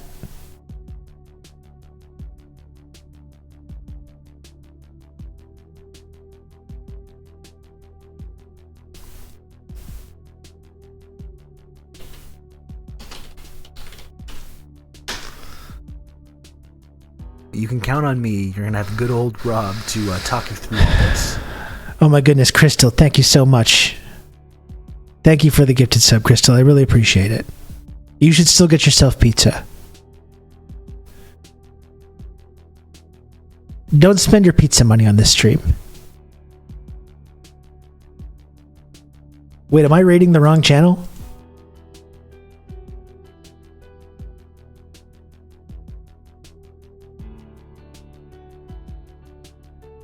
Is this the wrong channel?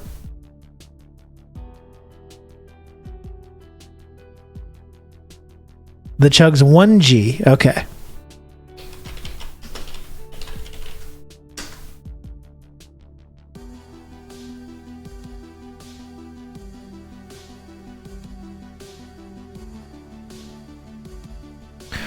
We're going to raid professional wrestler Adam Cole.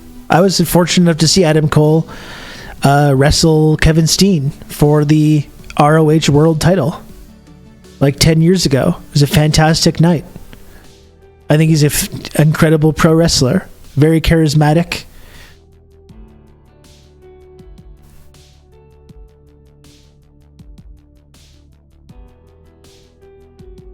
And a cool dude.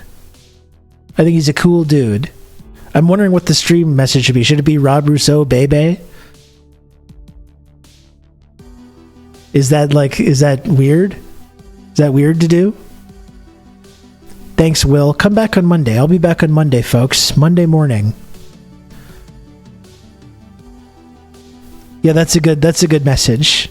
Marty's got the stream message. I'm heading to Morgue Pie to see what the fuss is about. I mean, maybe I'll just check it out, just because not that I'm familiar with who that is, by the way. With what I said before, if it made you think that like I knew who that was, I don't actually. I was just kind of doing a joke there. No idea who that is, so